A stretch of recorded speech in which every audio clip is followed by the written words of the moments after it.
Okay. Hello, everybody. Welcome to episode 39 of the podcast. As always, Otto and Spoon to my side here. Spoon, how are you? I actually couldn't even hear you. What'd you say? Oh, There you sorry. go. I'm good. Yeah. I'm good. So today was Gamescom. We didn't have a lot of news to start, but Gamescom happened earlier today. It started around 11 a.m. Pacific time. Around that time, I think, was when the official um, game trailer started to roll, and we got a couple new reveals that we hadn't seen before, and there were some other things that we got updated on from things that we knew about before, such as Halo, and we also have some non-gaming news in the realm of OnlyFans, it appears, because OnlyFans is going to look back on this, I think, in a year or two and regret what they did. So, Spoon, we're gonna be tackling all these various different topics, but as always, we should do a quick introduction, and we will do some updates as well based on some things we talked about last week. So, as usual, be sure to keep checking on us. Follow us on Twitch. We have a YouTube. The Tales demo and the podcast from last week are delayed because this weekend I'm going to be going camping. So if Spoon is able to, he'll be able to upload the podcast. And if I have some time, maybe tomorrow while I'm sitting in a hotel, then I will be editing and uploading the Tales video. But honestly, I wouldn't expect that video to go up until next Monday. So that's some stuff that's happening on the horizon for us. Additionally, another note for me personally, starting in 2 weeks, I will be going back to school again, and my class actually got moved from San Francisco. It's being moved back to San Jose, so I won't have to travel up to San Francisco. But as a result, it still is going to be at the same time, and we're still going to be moving the podcast to Thursdays. No. So they're doing work on the house right now, and so we actually have to get out of the house tomorrow. So I'm going to be in a hotel tomorrow, and then I'm going camping this weekend afterwards. So on Friday, we're renting a car and heading out camping. So that's why. But I'm going to a hotel first because we can't be in a house. They're doing flooring work, and we're not. It's not safe to be in the house for that. So those are the updates I think for the podcast, particularly as it relates to the day at which we actually run the episodes. The timing for the episodes anticipate the same time, and we're going to do some updates on that in the Discord as well as Twitter and such. Probably we'll do that next week. So, Spoon, anything I missed that you would like to highlight? Mm, no, I don't. Yeah, I think you covered it again. I know we've been kind of low on the content and the uploads. We just don't have a lot of time right now with me at school, and you haven't. I know you're on break right now, but you have other stuff going on, and you're going back Travel, to school in a yeah, couple of weeks. So, travel, personal stuff that I'm doing, which I'll probably talk about later, a different time, and just travel. Like this was the only break I had, and I only had 3 weeks to do it. So yep. traveled to Wisconsin for a funeral, excuse me, and in between that and traveling here for camping, I've been working on a personal project that I'd be more than happy to share it at the end when if there's time. But right now we got to focus on the Gamescom stuff and the news on OnlyFans because we talked about the OnlyFans stuff and everybody's got a lot of opinions on it, and I think I have a decent handle of what actually happened behind the curtain, but it's such a funny thing that happened, and it's kind of a this is the danger, I will say, of basing your product on pornography. So let's touch upon OnlyFans first, right here. So I don't know the exact date, but it says August 19th as this article states. I'm going to go ahead and trust that. So Spoon, last week, OnlyFans made the decision to ban pornography, and let's be clear on what they actually banned. They banned very specific. They didn't just ban like, oh, you can't do You can't do like we'll say, I guess, like semi-porn pictures where you're you're not completely naked, like you're showing a lot of skin. You're probably wearing like a bikini or something, or just wearing lingerie. That wasn't banned here. What was banned was actual pornographic material where there was sexual content happening. So just like intercourse or various levels of things involving that realm. They were going to ban that. You couldn't also show genitals. Couldn't show that. Genitalia. Couldn't Yeah. show genitalia. Couldn't do that. Couldn't show Okay. bodily fluids. Yeah, bodily fluids was banned. There was like a list. There were some bullet points, and I was reading them. Bodily fluids was banned. Couldn't show that kind of stuff. So not everything was banned, but the stuff that the site is most known for was banned. So, and the reasons were they needed to comply with financial partners. They said payment processors and banks. Um, that was the reasoning they gave. And then as of what was it, yesterday? I think it was today. Today, well, according to this tweet, it's 11 hours ago, so today is accurate. Okay, early today. Yep. The OnlyFans tweeted, "Thank you everyone for making your voices heard. We have secured assurances necessary to support our diverse creator community and have suspended the planned October 1 policy change. OnlyFans stands for inclusion and we will continue to provide a home for all creators. An official communication to creators will be emailed shortly." Okay. So that was today. They immediately backtracked. There was a lot of different opinions that were heard. This tweet, the only thing, every sentence I read of this, I just heard in my head another lie, another lie, another lie, Another lie. another lie. Another lie. This like the number of lies in this tweet is actually kind of astounding to me. I don't even know for sure if they're lies, but I can say that I am confident that they are lies, even without any proof. I am confident that they're lying. Let's focus on the first part, Spoon. What are your thoughts on this specific first decision of banning pornographic material on OnlyFans? And you can, you just give your opinions, your thoughts, whatever. Um, and again, the reasoning was for they couldn't get any assurances from payment processors and banks. That was what they had said. Okay. I want to preface this by saying that I have never visited the site OnlyFans, and all of my knowledge on it is secondary, heard from either reading articles or, you know, watching videos of people Mm. talking about it or whatever. I've never visited the site. I don't really know what it looks like. I don't 100% know what they do there, but all of what I've heard is that the vast majority of their content, or at least the popular content on that platform, is pornographic in nature, either nudity, partial nudity, sexual intercourse, those kinds of things. Right. So that is my thought, and that is my knowledge of what the site is generally about. And Mm.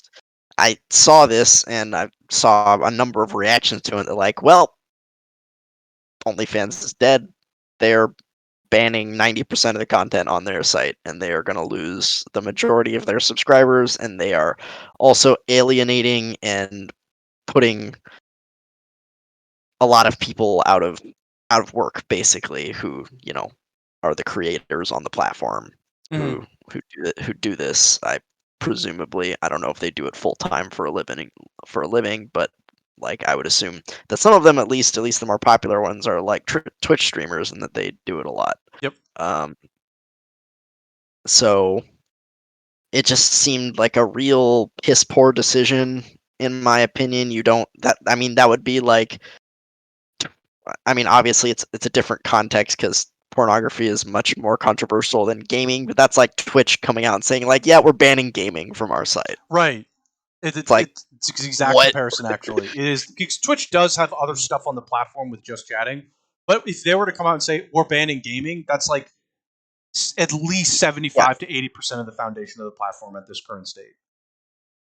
Yeah, exactly. It's just like why? And I mean, okay, I know why. It's money. Sponsors and investors have trouble or don't want to invest in porn sites. Basically, they just don't want to do it. Mm. So But yeah, I mean, just to add on, by the way, OnlyFans has competitors. I don't know them off the top of my head, but I know that they do because I've heard some of them. And I've heard some of the people that were making content on OnlyFans saying, "Oh, I'm going to move to this site." So there's clearly competitors. It is mhm. just I don't think either of us know them off the top of our head, to be honest. Yeah, OnlyFans is the only one that I've heard of, or it's the one that's picked up steam at least. Mm-hmm. Um, so yeah, I mean, this was just a really poor decision in general. Obviously, it was probably prompted by wanting to get more money and more investors, and even though they make quite a bit of money off what the site was, maybe they were projecting that they really couldn't grow much beyond what they were right now because Yeah, it's basically a porn site. yeah. Um, so they wanted to try and do that, and then you know, they saw the backlash. I'm sure they saw a huge downtick in subscribers and creators like leaving the platform, Oh or at yeah, least like making efforts to try and like transition to something else, or yeah, go to one of those other sites. yeah, And I guess they were like, okay, I guess not. This was a terrible idea.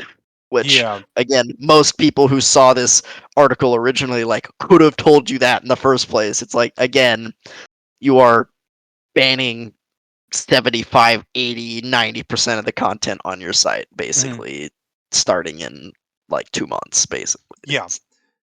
It's just a really short sighted, piss poor decision, in my opinion. Like, So um, so it's 100% a greedy decision. It's the issue. The fundamental issue is, and this is like a this is the reason why people don't do like big investor like funded porn sites is because investors don't invest in porn. They just don't for various different reasons. Number one, they see it as a sin, a business of sin, so they don't want to be associated with it. It's like it's a hard sell to tell them, hey, you want to invest in this company that happens to be a business in porn. They're probably going to say no, and they have good reasons to say no. There's certain issues they don't want to deal with. So the problem is OnlyFans is a porn site. And if they want to get somebody to write them a really big check, it's not like going to work because they're a porn site and an investor's going to go, oh, well, you're a porn site and we don't do that. Banks 100% do payment processing for porn sites. They do. Like I last I checked, Pornhub Premium still exists. any porn site that exists that does credit card payments, which I'm sure they do, and they do. Like I'm sure Pornhub does credit card payments. They don't just do like send us a $5 bill in the mail, right? Send a $5 bill in the mail. Like Yeah. they don't do that. They will process the payments, and I'm 100% sure that like banks will process that as well. They just will. It's like okay, fine. Like that it's like crazy to me to think that OnlyFans could get away with saying, "Oh no, our payment processors and banks won't let us." It's like, "Oh my god, did you just everything you said was a lie. Everything you just said there was a lie. Every single word of the statement before was like, "Oh, we're having some problem with our payment processors." No, you're not. You're not. You're using it as an excuse to ban porn on your platform and you're a porn site. It's actually like Pornhub saying we banned porn. It's like, okay, well, what Hmm. are you then? So they wanted to get away from porn because nobody wants to put money in a porn site from an investor side, and they can't raise money for porn.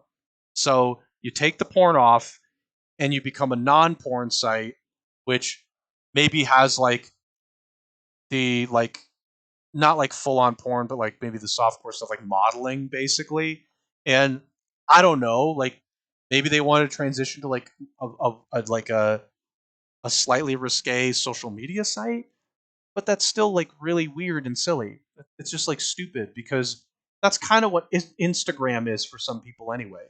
People do modeling pictures and things like that of them just in their underwear on Instagram already. So you're like basically going to become Instagram, but Instagram exists. You just be a shittier Instagram because Instagram is free. So it like doesn't really make sense from that angle either. So overall, the decision was 100%, I think, prompted by an inability to get more money and raise more money to build out the stuff that they wanted to do, which was a bigger, like more mainstream platform outside of porn. The problem is nobody wants to put money in porn sites. Not because they don't make money, but it's because it's porn. I don't think Pornhub's ever raised money before because it's a porn site. You just don't. So everything they said was a lie. There's no reason to trust the platform anymore, and I don't think any of their content creators trust the platform anymore. Because at any point in time, you know that they've tried this without communicating with any of them. I guarantee they didn't communicate with a single one of their creators about this. So They probably sent an email after the announcement. correct. They But probably sent an email after the announcement, didn't communicate beforehand, which also is a really dumb company thing to do. The people that build your platform, you don't just ignore them and like say yeah, no, you go over there. but it's a thing that But companies do it. all these companies, like, I Companies don't do know it. if I've seen a company who didn't do that. Companies do Basically, it. Like when they make, yeah, they just do it, and they're so stupid not to do it because they have the resources to talk to at the very least their biggest creators. At the very least, talk to your biggest people. So like you need to be communicating with them because they built your platform. So they didn't, obviously, yeah, which is stupid. You can't, and they can't get away with that either. They're not YouTube. YouTube can kind of just get away with that because it's YouTube. YouTube's already so big that it can just not talk to anybody and be fine, which is yeah. one thing that YouTube is just notorious for. They just don't talk to you ever. Oh But yeah, they don't do OnlyFans anything. has to talk to you. They have to talk to their biggest creators because they're not YouTube.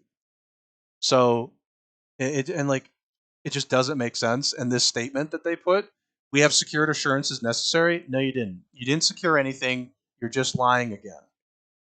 You're just 100% lying again and expecting people to just like Just take sniff your it. horseshit. It, Yeah, it's just like it's a complete lie. They didn't secure any extra insurances within a week. They didn't.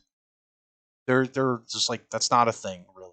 Like it's no, more they likely just they re- just wanted an they excuse just to go back. they just realized it was a really stupid decision, really greedy, stupid It decision, was. and they're like, "Well, we can't do that because we are losing all of our biggest creators." And you know what?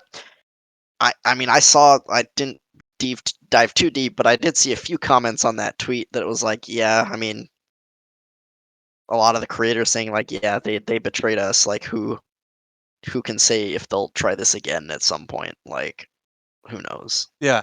I mean, So yeah, I'm not gonna look at the comments necessarily, but like you can see some of the replies down here, and it's just like I just like don't I don't get like I I I know what they were trying to do before. They're like, okay, well, if we get the porn out, maybe people will invest in us.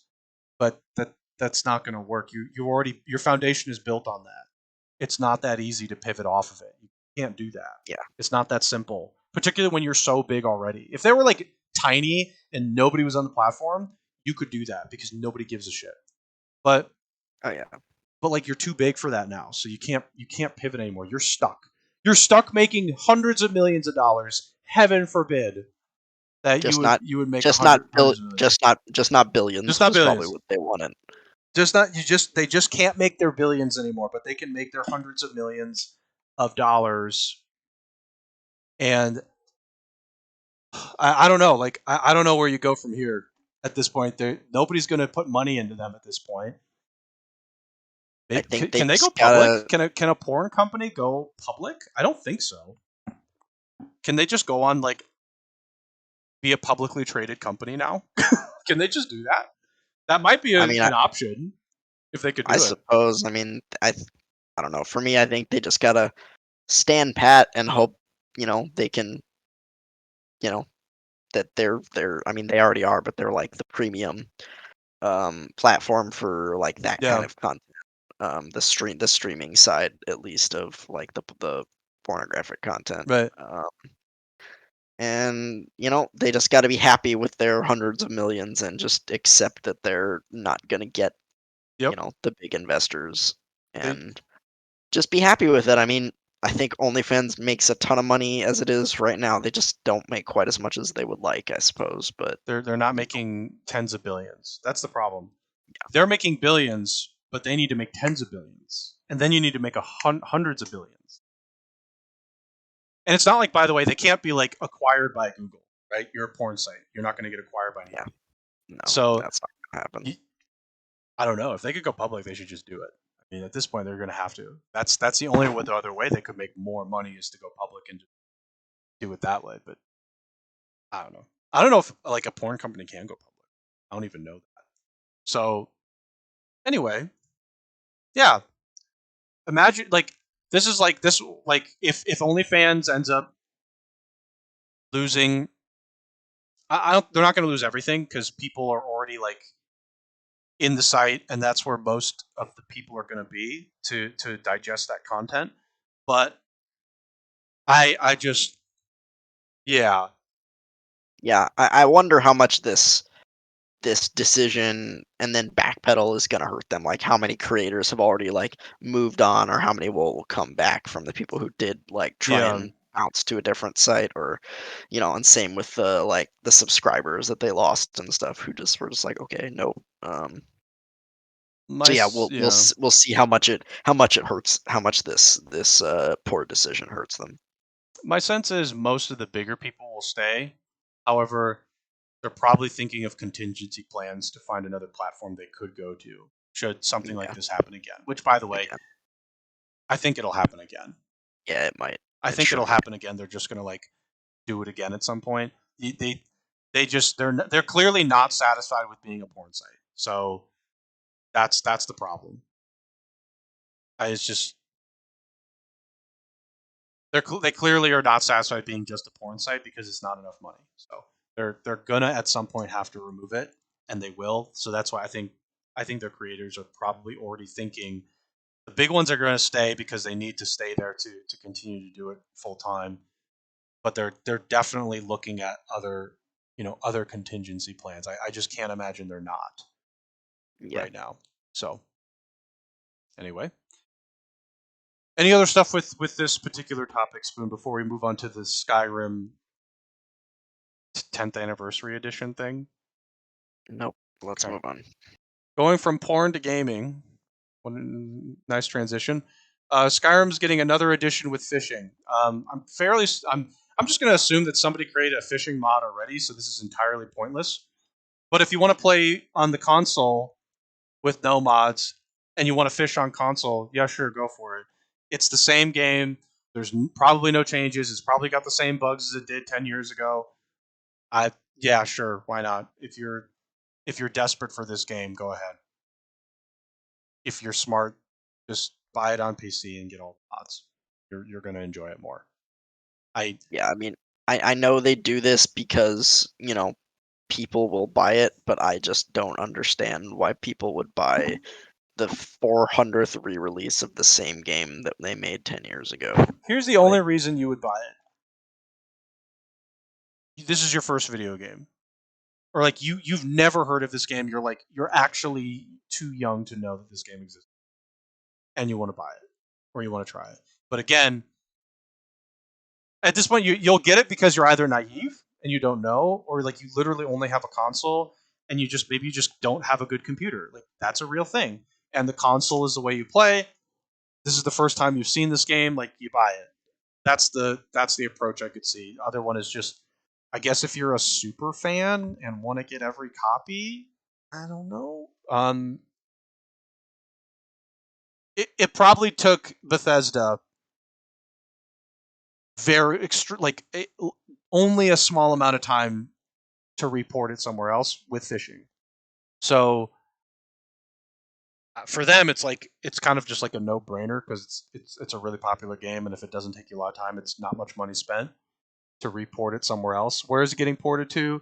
PlayStation 5, Xbox Series X, PS4, Xbox One, free next gen console upgrade, blah blah blah. There's like creation club elements. Fishing, cool. I don't know. If there was something, the only reason I think you could legitimize this game is if there was actually new content. Like besides fishing is not new content for me.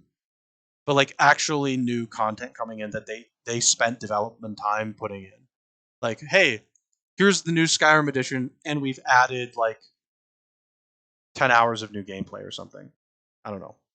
They wouldn't, but that would be a legitimate reason to have this. I mean, But they it's keep not. re-releasing Skyrim, I'm sure, because people keep buying Yeah, it. of course. Like they've done.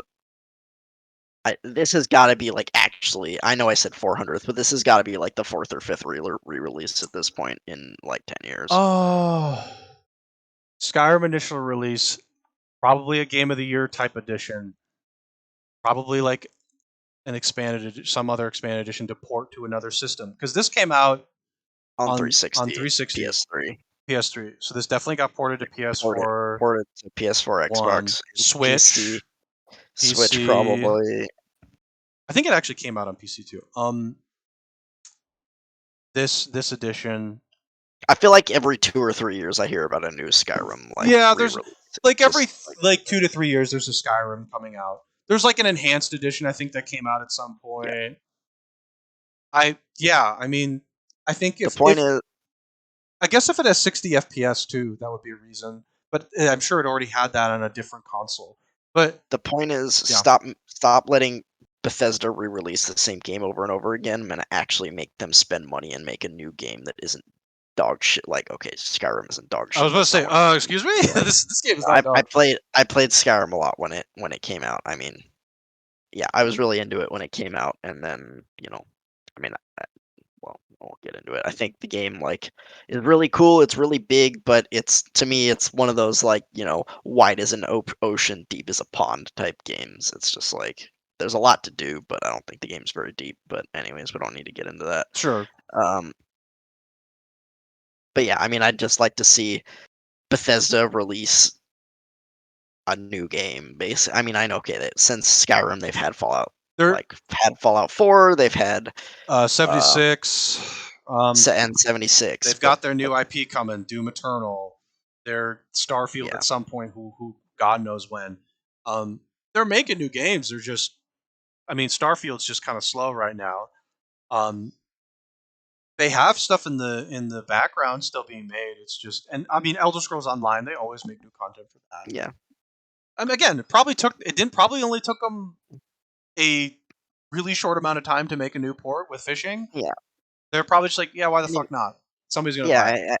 yeah. From their perspective, they're like, yeah, it costs us very little money Yeah, to make this, and it'll probably make money because it's Skyrim and people love Skyrim. And even if they've bought it 4 times already, they'll buy it again for the fifth time. I I So would like to see a Skyrim port like this, but with relevant content towards the upcoming game 10 years from now. Um, that would be nice. It would be like that would okay, be a so like reason to do it. a lead in to Elder Scrolls 6 That would whenever be that. if it's like Oh, relevant to lead into because Elder Scrolls 4 was relevant to this one to a certain degree. There was like lore in the game that this game was 200 years in the future from the um, events of Oblivion. So there was some. It was in this same context, same universe, same context of this. Like yeah, I mean like it's nice to get that connection. Um, I would like to see like a DLC come out with like 5 hours of content if need be of them like having like a leading quest or something. It probably won't, but it would be cool to have that because there was some nice like comparisons here between those games. But yeah, Skyrim's a game that's as deep as you make it. On its surface, it's not deep, but you decide how deep you want to take it. There's some stuff to it. It's just you got to go find it. So let's move on from this though. There's really not much more I think we need to say about this yep, game. Okay, this is Gamescom stuff. You can see Lego Star Wars, but so Gamescom was this morning. Mentioned it before. Several different games were either premiered or got updates to their progress. We'll say. So let's start with. I have a list here that we put in our doc. Saints Row. There was a reveal for a new Saints Row game. It's just called Saints Row, which I don't know. I have nothing to say about that.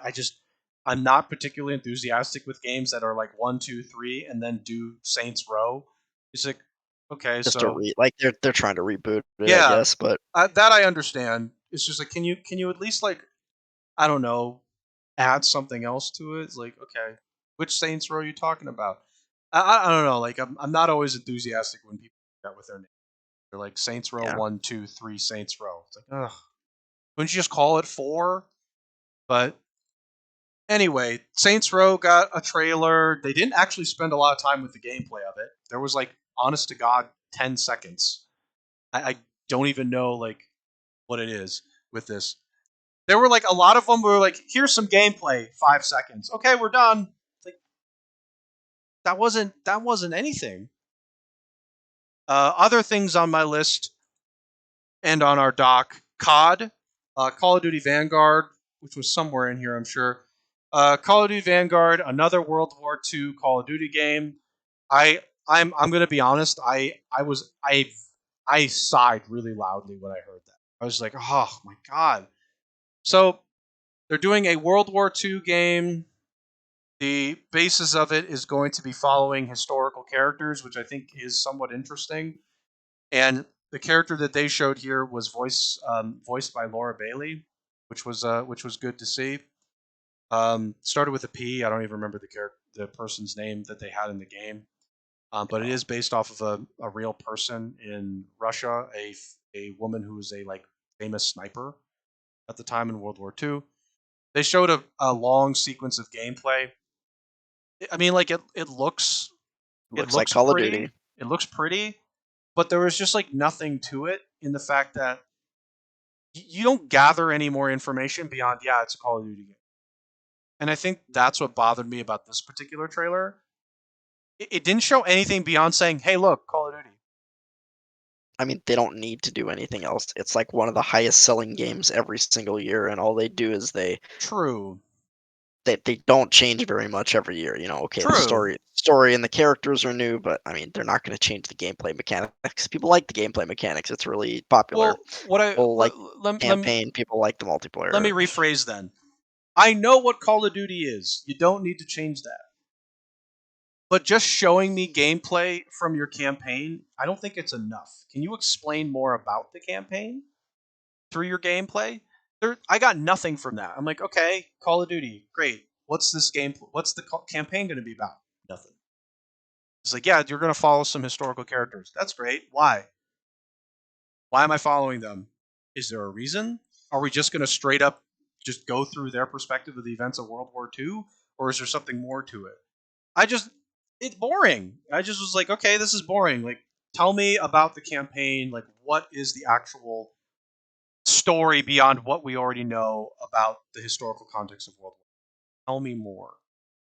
Because beyond that, it's just Call of Duty World War II, and that's boring. Not to say that like the history of what happened is boring, but just like we don't need another World War II Call of I Duty. mean, yeah, we've seen it Really we've don't. seen it a million We've times already. yes, we've seen it enough. Give me something a little bit spicier in there. Tell me about the campaign. How is this different from the other World War II game? What's the difference? So that was to me that was why I was a little bit like bored. Okay. I mean, I was bored because I used to love Call of Duty, but I don't care about Call of Duty anymore. I stopped playing it like 5, 6 years ago or Well, something. I'm just like, okay, here's something I don't else I know. was bored at. Here's what I'm going to say about this. The like the performance, the music performance on Tales of Arise was amazing. Like that, the person playing that violin, unbelievably good. What's her name's like Lindsay something. She She's was the voice act. unbelievable. I'm pretty sure she's the voice actress for Shion, which is why she was wearing Shion's costume, by the way. She's really good Um, at just like the playing, her like movements, like legitimately, Lindsay Sterling. That's the yeah, name. That's correct. she's unbelievable. She was unbelievable on the stage, like actually playing and dancing at the same time. Fuck, I'm super impressed by that. But like, you pulled a Sony, you just brought somebody on and played some music, and I just like I can't I can't lie when I say that's not a good and like promotion for your game for me. Like the music in Tales games is really good, and that's kind of what you want to highlight. But like fans already know that, and I'm not so sure if you're trying to get a new audience, like focusing on just that is going to be. They like had some imagery in the background, and then they had like another thing at the very end where they showed a little bit of the game. I But mean, all, that was the demo but that was trailer, the demo basically. trailer, yeah. And I'm like, I, I was definitely disappointed at that. I was like, okay, this is all you had. They should have they done more, is what I was hoping for. I don't really agree with you on this. I'm gonna be honest. I mean, I agree with you in a sense that like, okay, yes, this is the big stage. It's time to like pull stuff out, but at the same time, the game is 2 weeks away, or a little more than 2 weeks away. 16 days. It comes out on September 10th, which is 2 weeks from Friday. Mm. Um, and there's a demo that's been out for about a week. Mm. And like, what else are they gonna show before release? Like, I don't want them to spoil the entire game before release. They Like, don't have to. No, they don't have to. I just like don't know what else they have to show for the game. I'm sure there's gonna be a launch trailer when it's time, but it's like we're at the point where yeah, I mean, it's just like it's marketing at this point. Like most of us who care, we've seen it, either played the demo, seen it, we've watched the trailers, we know what the game's about, Right. and it's time to just like But market the game. but And that's yeah, you. If I'm talking about on Fence Rider Joe here, Fence Rider Joe needs a reason to be interested.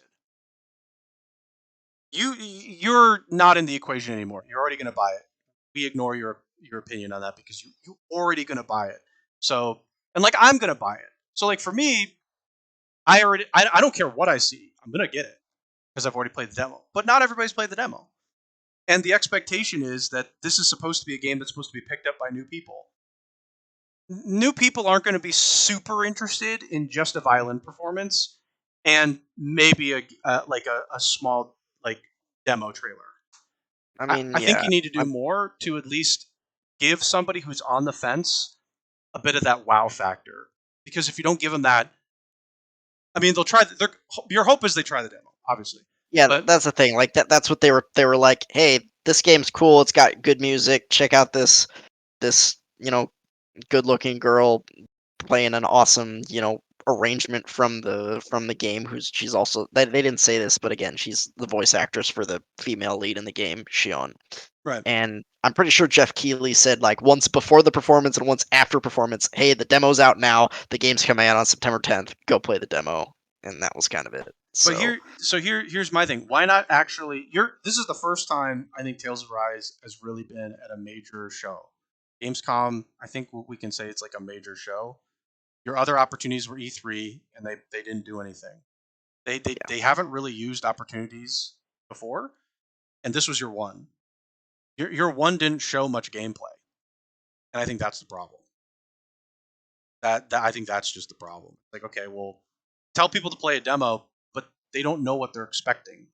Okay, you had somebody playing music. Okay, I got it. Music's great. But like beyond that, I don't know what my expectation is.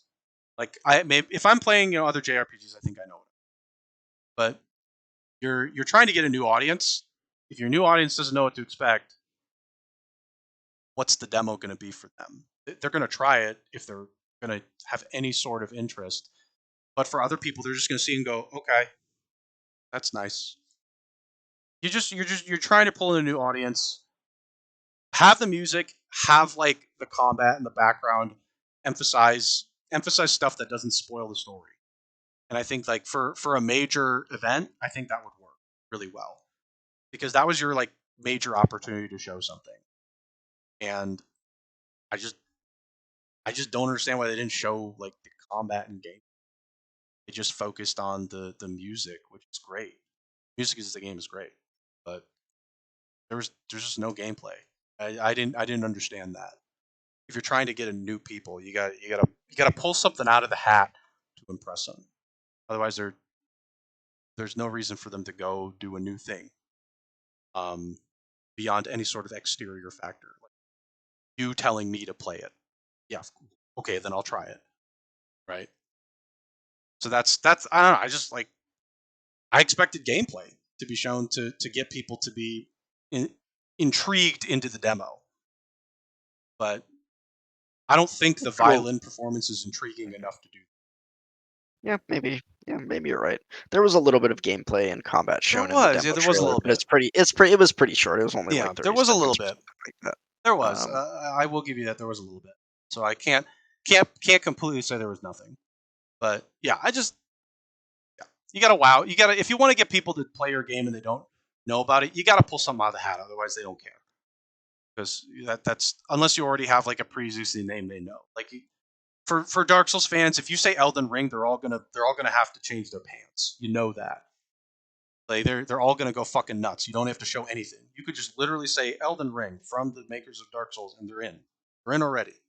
So that's a little bit different. But this one, if you're trying to get new people, you probably need to show a bit more yeah. to get them really like pulled.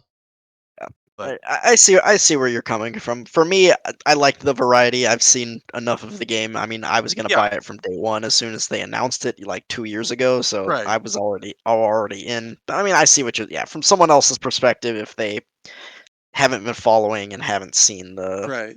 the trailers and stuff, then yeah, maybe this was a missed opportunity, I suppose. But you know, they showed a little bit of a different side today, which I appreciated as someone who has followed this game incessantly, basically. Oh, if you're So following the game, it's nice to get to get like a musical performance. Like the musical performance, by no accounts, was not like impressive. The musical performance was unreal. Like, I was like, wow, this person is going crazy on the stage right now in ways that I was like, wow, okay. It's not just like them playing a flute and sitting there. They were like actually moving, playing the music really well. It was like the whole thing was a good performance. Is yeah, when I was watching it for for that part of it, I was really impressed. So anyway, oh by the way, Tales of Luminaria. I hope that was the correct name of it. Mobile game. It's not Tales of Crestoria type of game. It's not a gotcha game. It looked like.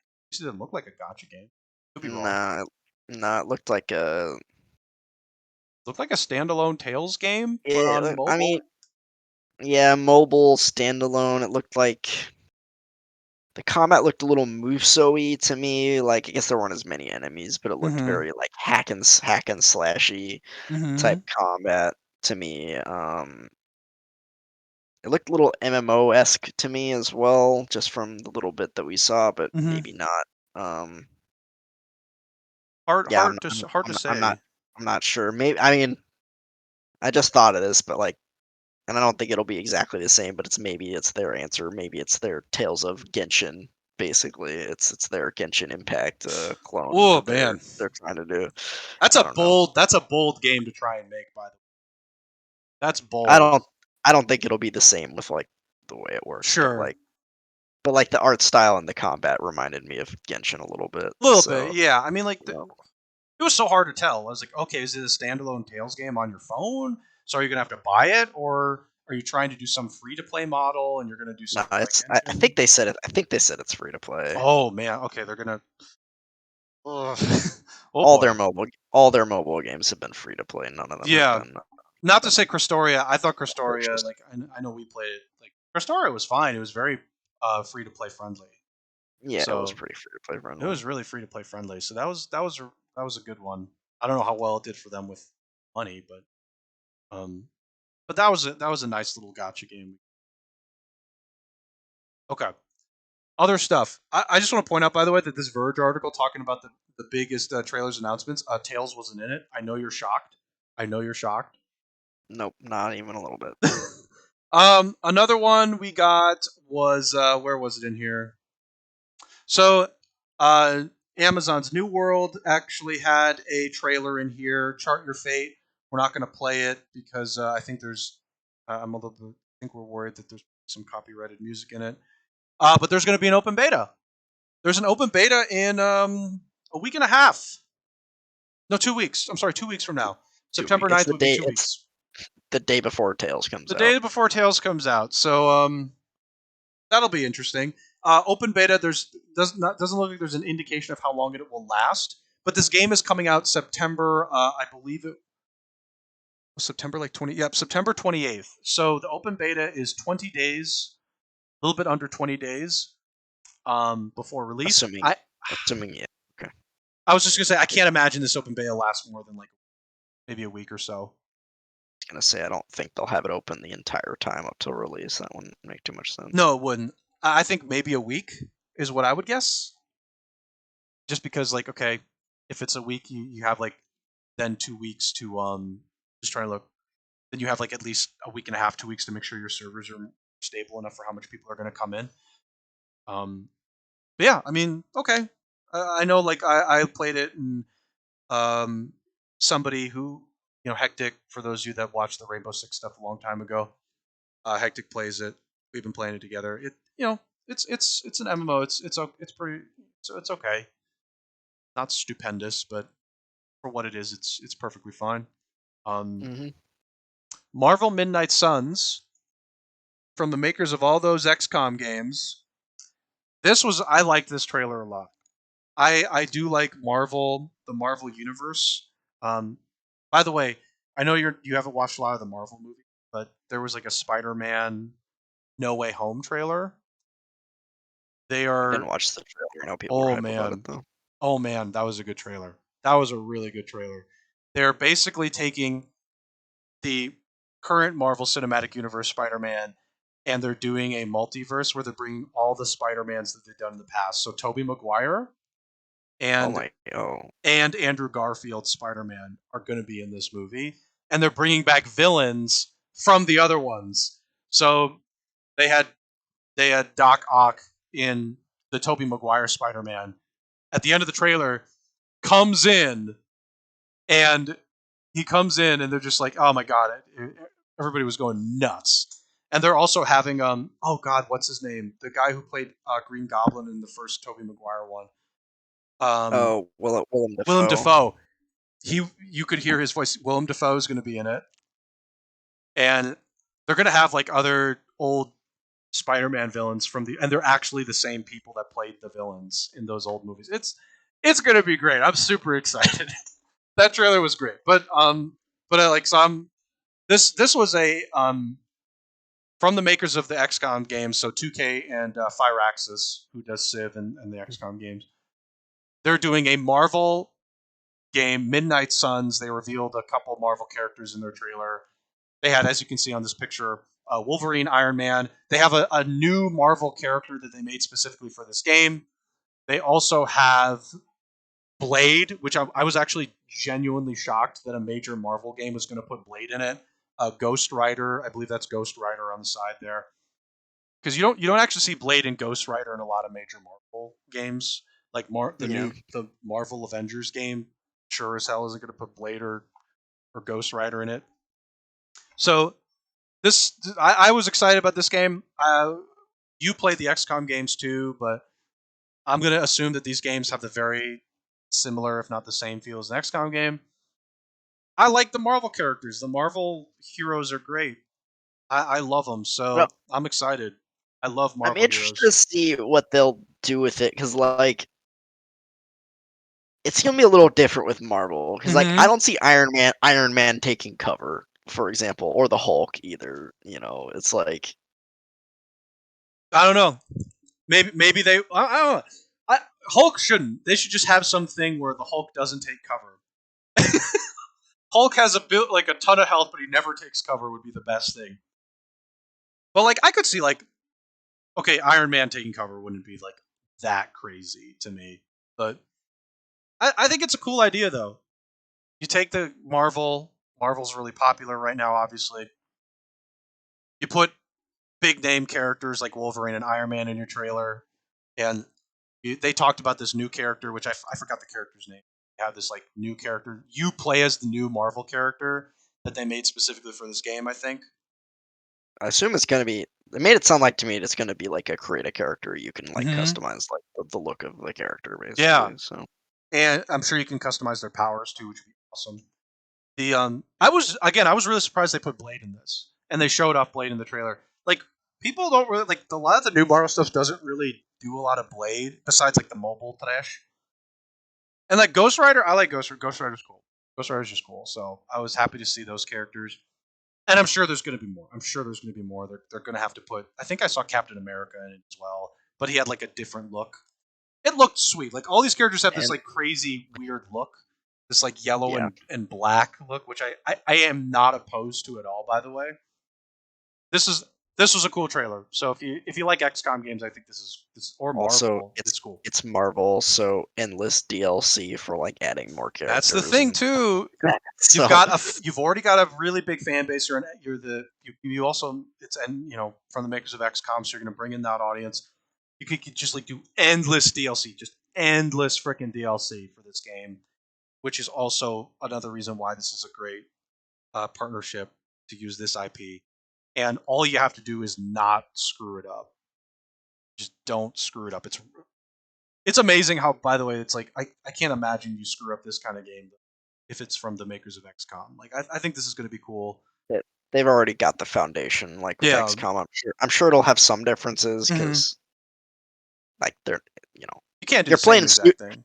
yeah, and you're playing as superheroes, not as like regular Joe Schmo Right. soldiers like you do in XCOM. So There's going to be something um, to it. Like all the it's gonna be heroes some are going to have some differences. unique attributes, right? Yeah, but So I don't. I think it's cool. I personally was excited. I was very excited. This was like one of the first trailers they showed too, and I was really excited. yeah, Um, this was new beginning. the only other one that I was particularly interested in, I don't know about you. Well, I guess I should add in here.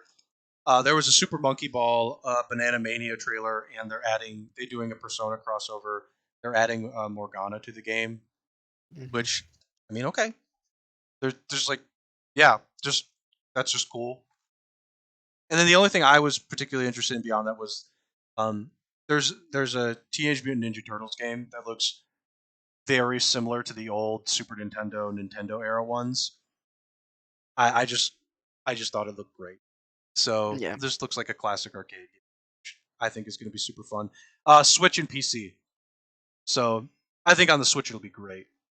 I'm personally really excited about this game. It's going to be so basic and it's just going to be fun. Um, there was one more thing on the list, but I think we'll segue into it as Halo. So there was a couple things for Halo announced during Gamescom. Obviously, they had a season one cinematic trailer, or I guess this is an intro. Excuse me. So this is the intro. You it's a cinematic where you see a a Spartan talking to a group of, I guess I don't know if Marines or like potential recruits. I Spartan imagine you're one of the recruits is potential what it's recruits. seemed like to me. Yeah, Yeah, I think so too. And they showed this thing, and it's debuted as season one. So obviously, this game is going to be in seasons.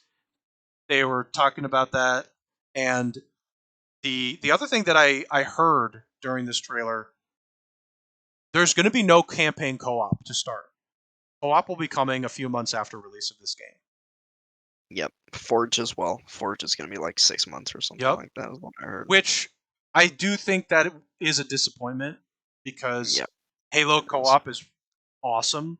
So having it be delayed, it's a huge bummer. We actually like we always play Halo co-op together. Yeah, we To be did. honest, like, Yeah, we yeah, did. We've played every single Halo since we met co-op together. So yep, I'm disappointed because but I'm sure when it comes yeah, out we'll have to try it. same. Campaign and multiplayer will be coming out at the same time. They mentioned that. Um, there was no campaign trailer in this, which I was disappointed with. There was no campaign info in here. My Yeah, guess is they're not trying to show off anything. They're still fixing. I don't. I have a hard time believing this, but maybe they're still fixing the graphics and things like that. Maybe they're still taking time to fix graphics. I have a hard time believing it, but maybe that's yeah. why they're not They're showing it. yeah. I'm not sure. I mean, there's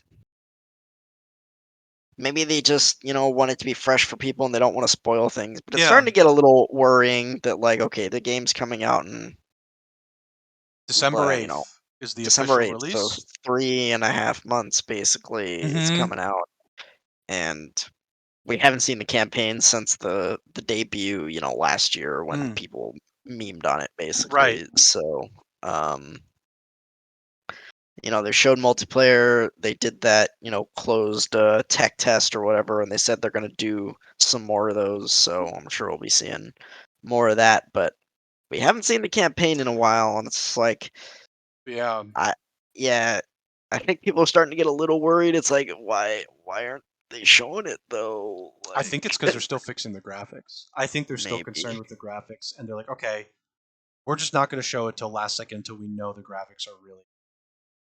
They just haven't. They've shown multiplayer quite a bit, and they're talking about multiplayer, but they haven't talked about the campaign since like how long ago was that? Like 5 to 6 months ago.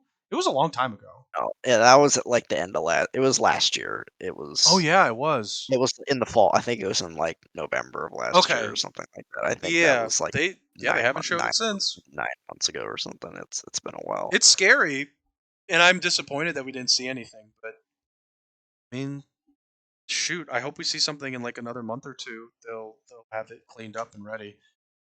I'm excited though. Still, it's Halo. I want Halo to be good. Halo was like my first big FPS that I played, so I want Yeah, Halo to work and be good because it's always had a good foundation. So, yeah, but yeah, so season it's in season. So for for people who are going to do more multiplayer, the multiplayer is still going to be free, and they're going to have a battle pass 100% day one. they're gonna have battle pass. Yeah, that's going to be monetized. They They're they've gonna they're even gonna have they auto stuff. they've even showed like I think in the tech alpha like they showed at least like a skeleton of what the battle pass would look like. So Yeah, they're going to have it, and again, it's not a bad thing. Battle passes are the least intrusive of the microtransactions that exist, or just yeah, like anything. I They're I never agree. like I they're think they're usually fine. really well priced, and they're nice. They're I just yeah I personally have never had too much of an issue with battle passes, but they're gonna have it. I'm excited for this game, so I Mm. hope that we get to see a campaign personally. So anything else that you would like to highlight in the Gamescom section? There was, by the way, there was other stuff, other games. I just Yeah, nothing else I really want to highlight. There was that freaking acid trip of a Korean game with oh the god, that thing was like crazy. what the hell? It was a really long trailer, dude. Like what It was the this one, the hell Doke am I? V. This Yeah, thing was that freaking it nuts. was nonsense. This thing is Holy nutty. moly! Like holy moly, I'm glad you brought this one up. This thing was Like freaking insane. like Like the whole the time. music was the music was bopping, but like they when they introduced the game, it sounded like it was gonna be like Pokemon, and then like I, And most of then the they started trailer was going just them ham. like riding around doing tricks and like shooting. I don't even know, like jetpacks and yeah. This was This thing went ham fast. I just want to point that out. Like it started like like some kids hanging out. This thing went freaking ham. You turn into like a K-pop star. There's like these like robot things. This thing went crazy real fast. yeah yeah no Like yeah, the whole time I was watching this, I like looked away and then I looked back and I was like, what am I watching? What is happening with this game? This thing looks so crazy, but I kind of like it. Personally, I think I like it. It's like so insane. yeah. I just like didn't know. I'm like, what do you do in this game? Like they're fighting monsters. I saw someone compare it to Monster Hunter, like, but I it's just what the hell is this? This this thing is just like this is I just like also on I drugs. also don't know who the target audience for this is, to be honest. Like, This is just like yeah, it was a long trail. It was like 4 minutes. It's like acid freaking crazy. users. People who are on drugs are gonna love this thing. Like this game is gonna be for them. And you like, what is this transformation sequence thing? What is happening? Yeah, we're like What? a K-pop It's like a superhero, but then there's yeah. like Pokemon monsters that you can like be friends with or transform. I just don't like. I don't know. This Like is like the this is craziest, most colorful game. It's just like this is the thing about this game. The whole time you're watching it, I will say this is a great trailer because the whole time you're like, "What the fuck is happening? What am yeah. I watching? This is I crazy." mean, it's great in that it's interesting, but it's not good in the fact that like for exactly that reason, it's like what is this game? Like what is this game about? What do you do in this game? I don't know. It's just a crazy like wild colors and skating Person's and hanging on nothing. They're just like creating like a swing from nothing, a swing from nothing. The tiny car. What is happening with that? And then you've yeah, no, got this boss this, fight thing. this is just nonsense. It's I think I like it. I think I like it. It's like so much nonsense. I think I like it. What's with the polar bear with boxing gloves? Oh my god. Yeah. Yeah, I don't know. So like you summon like a monster to fight with you, and then you bring him back, and I guess it's like there's like a little bit of Pokemon happening here. Yeah, there's definitely some Pokemon happening because there's monsters that looks like you either capture or like you fight alongside or but then you're like fighting against other bigger monsters. Like Yeah, this game is this game was a freaking trip. I just don't even I'm know. I don't I'm even like know. I'm going bonkers for this thing. Like, when does it come out? What platforms is it on? What the frick? Okay, with a sense of style and gameplay, skateboarding to monster battling. Yeah, it's so crazy. I like the style of it. I think it looks really pretty, and like the Hmm. colors look really like Yeah. vibrant. But like, I don't even know with this game. I think it's like it was the most fascinating trailer through the whole event. Just trying to figure out what the hell is happening. I just want to look up like the release date on this thing. Open world MMO. It says it's an MMO. Hold up. Yeah. Apparently, it's from the makers of Black Desert, but it's like a much more lighthearted thing than that is. This thing is I don't know. crazy. Watch trailers. I just doesn't look like there's any information on a release date. Yeah, I mean, I assume if they had information on a release date, we would have seen it in that trailer. So, yeah.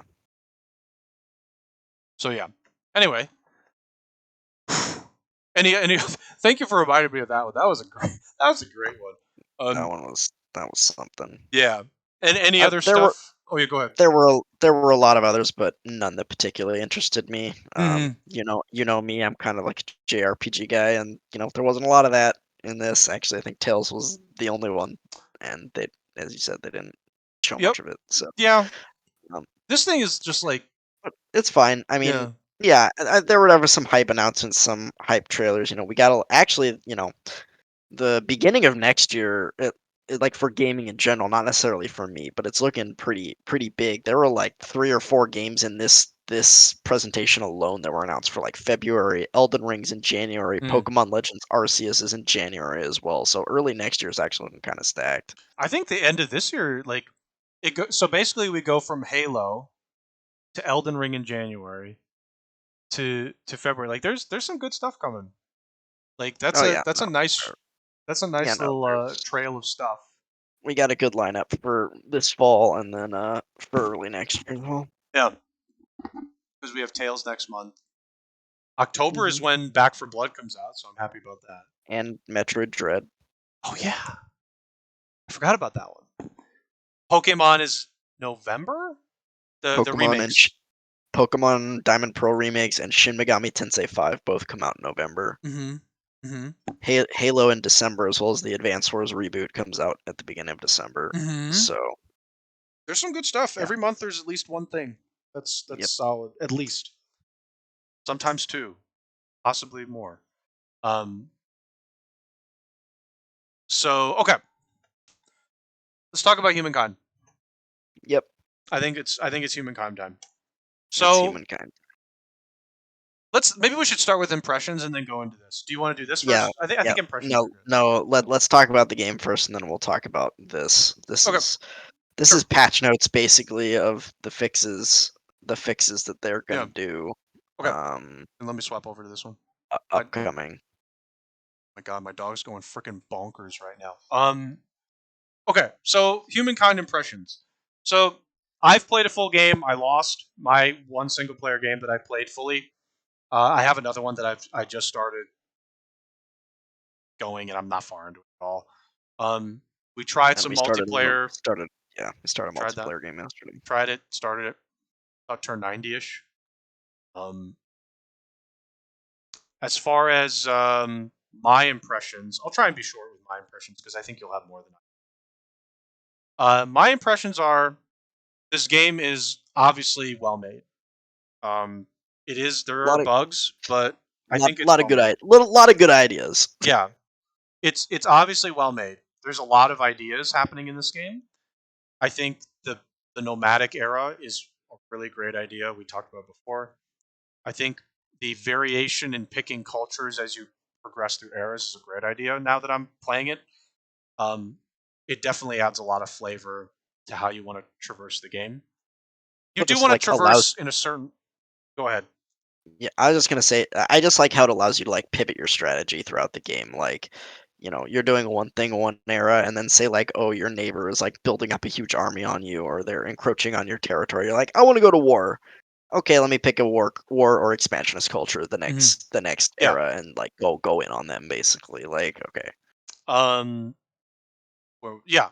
So the I think that's nice. However, I will say that you don't always want to just pick random cultures for no reason. The era stars are really important to build up your fame. So if Hmm. you're not making a lot of money and you go into a money culture, I don't know if that's even the best idea.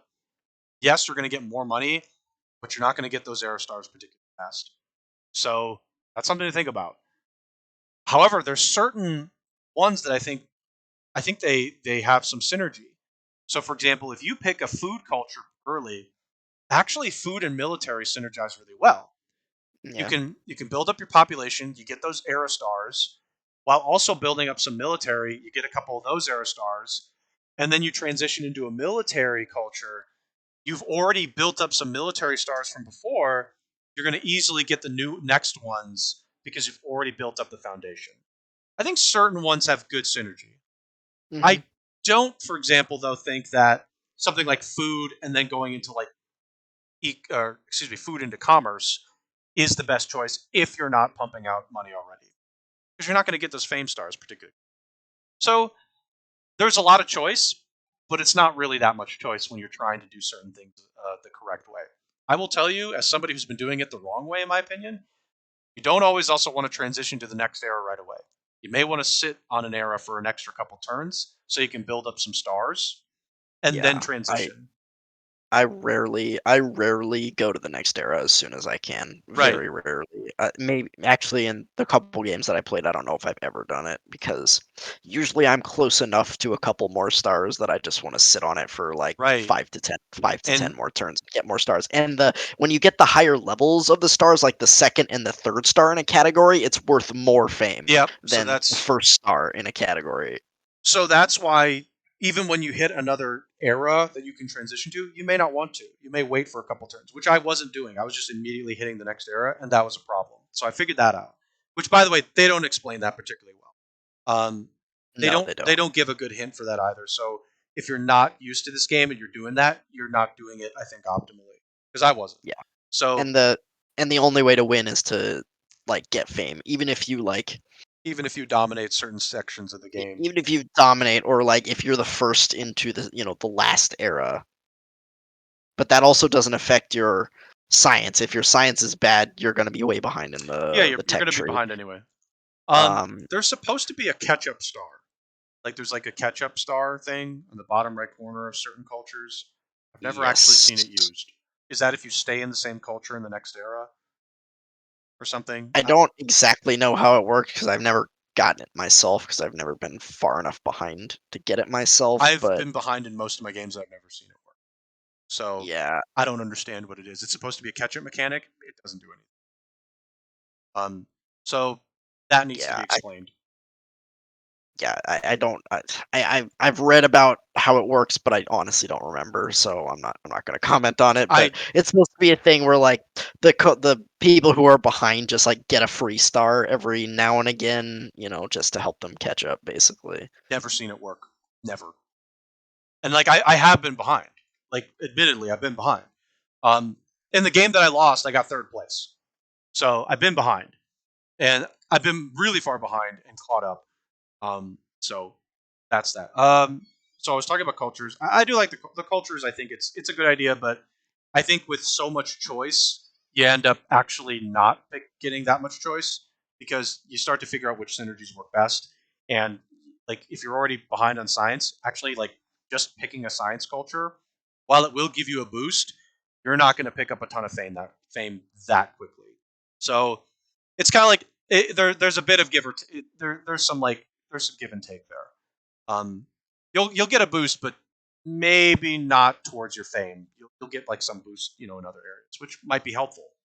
Um, but like you just have to decide for yourself. Like if you pick a food culture and you end up actually pumping out your science well, transitioning to a science culture maybe works out just fine because you're pushing it well enough. So there's like certain things you just don't want to do, and I I will say that like I think like you have to sort of do a trial by fire style. Mhm. You end up figuring it out as you lose, which isn't like a bad thing. Uh, However, I have problems with the cultures. Number one, the Huns, very poorly balanced. That unit is horribly balanced. Yeah, no, the Um, Huns are.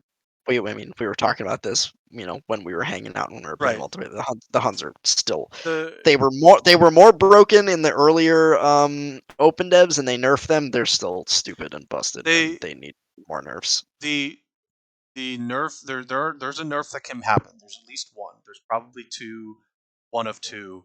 But this Hunnic horde unit from one of the cultures, which I think you can guess the culture. Um, And it's this in the unit, second era, by the way. It's in the classical era, the yeah, second era. it's So it's they early they game. they come out pretty fast. It's early game.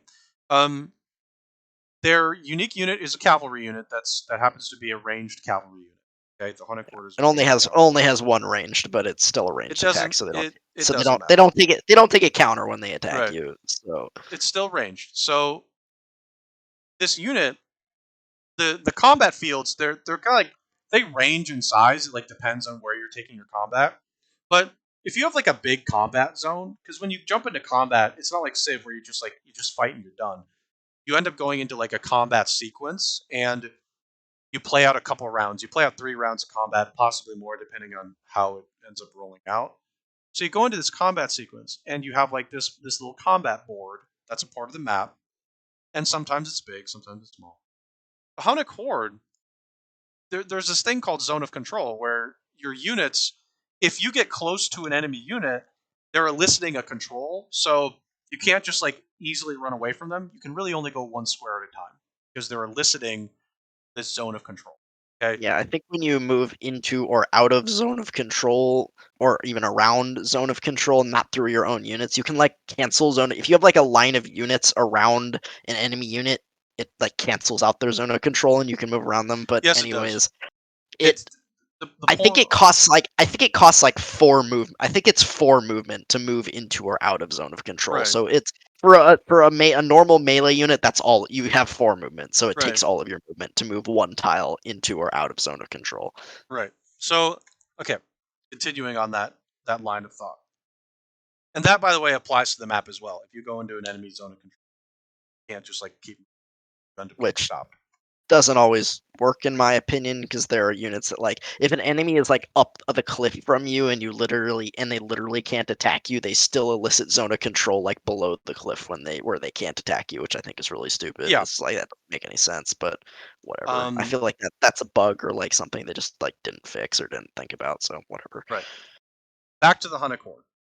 Back to the zone of control combat. Most units elicit a zone of control. This cavalry unit, the Hunnic Horde, does not, which means that they have a lot of movement because they're a cavalry unit, so Or they should get cavalry more unit. movement. Makes sense. They run in, they run into you. They're riding along. You're over here, and they shoot you in the face, and then they run away. Yeah. Because they also have another feature that allows them to move after they attack, which a lot of units like They after do. they attack their turns over. You can't move anymore Cavalry after you attack. cavalry units sometimes can do that. It just like kind of Certain depends. cavalry units, not all of them. Like some of Yeah. the elephants, I think, can do it as well. It depends on the unit, but So okay, Hunnic Horde. So the Hunnic Horde can just run up on you, shoot you in the face, do a good amount of damage because. And by the way, it's a range unit, so you can't just attack back during that combat sequence. They also don't get a penalty to when you attack them. So ranged units in this game do get a penalty. For example, if you Yeah. bring some swordsmen or warriors on a group of archers, you just run them over, Yeah. and that They makes lose like sense. I think they get an 8. I think it's 8. I think they get -8 combat strength when you melee an archer, The, which is right, that is a huge combat strength penalty. Like you're gonna take a lot of damage when you get meleeed with an archer, basically. right. So in most cases, your melee unit ends up just smashing them. They basically just go splat. Hunted Horde, that doesn't work. The Hunted Horde doesn't take a penalty in melee combat. And the only penalty that they will take is if you have an anti-cavalry unit. So, for example, if you are the Greeks, which is in the same era, you get hoplites. Hoplites are an Yeah, anti-cavalry unit. Hoplites yeah, also get a bonus for phalanx. So if there's another unit with phalanx next to them, they get a bonus, which is great. So hoplites actually do quite well against the Hunted Horde. But that's about it. yeah. Or a Even more other anti-cavalry. the Persians have the immortals, which are also a spear unit, I think. So Right. But yeah, so the point is if you're not the anti-cavalry units, even like normal spear users aren't that great well, yeah, because because the spearmen are from the ancient era, and there's not another spearman until there's no spearman in the classical era, so there's no one of equal combat strength. So either you're ahead of them in the medieval era and they slay them, or you're using the shitty ones from the ancient era, and those like with the anti-cav, they have about equal combat strength with the Hunnic Horde because they're just an outdated unit. right. So Okay. So, point is this unit is it has good strength, not the best strength in its era. It has good strength. It's like 22 base. Okay? If it gets any sort of veterancy, you're fucked. Um if they bring like 4 of those in a combat sequence, if you don't have the immortals or hoplites, you just lose. You just lose. You can't even surround them well because they elicit zone of control. So it's hard to surround these units, and they can just use hit and run strategies. And heaven help you if they ever get high ground on you, because high ground will give them a bonus. mhm. So this unit fundamentally wins 90% of combats if Yeah. it's at Oh, equal or higher level of units, or the there's like more of them or equal numbers to you, you just lose. If unless you have hoplites or immortals, hoplites absolutely decimate these things. They just yeah. annihilate them. So Hoplites have like 30 base combat strength. They they're just have nuts. they just outclass them in combat strength, and you So just mow them down. so what? So in one of my games, the Hunnic Horde attacked me. What I did was I knew they were the Huns, and I had a choice to pick any culture at that point. And I said, no, we're not going to have no fun. So I picked the Greeks specifically to deal with the For the Hunnic unit. Horde. And For the that's a unit. problem. And that's a problem. I Yeah. shouldn't have to pick a culture specifically for a fucking unit. That's dumb. That's dumb design. That needs to be fixed fast. I The shouldn't other thing immediately have to like go, oh well, the Hunnic Horde exists, so unless I take the Greeks or these guys or the Elephant unit, I just got to deal with it. Like yeah. that's not like if my neighbor picks the Huns, like that's an immediate red flag for me to be like, oh well, shit. Now I got to pump out a bunch of units because if they start to attack me, which they will, the person that picks the Hunnic Horde is going to attack you. You got to immediately just like get the right situation set up. Either you just like somehow pump in a couple ranged units with some melee units and try and like whittle them down by bringing in larger numbers than them and like maybe trying to reinforce your combats against them. But like in most cases, they're going to surprise war you. You're not necessarily going to be focused on building your army because you're trying to do other things. Then you have to pivot. So your pivot slows you down. They're not actually that slowed down at that point because if they like start winning the war, they actually just catch up because they're taking your cities anyway. But the this unit, I don't think the culture itself is a problem because they have they can't actually make cities from their outposts. They have to like Yeah. I think they have to actually connect their territories.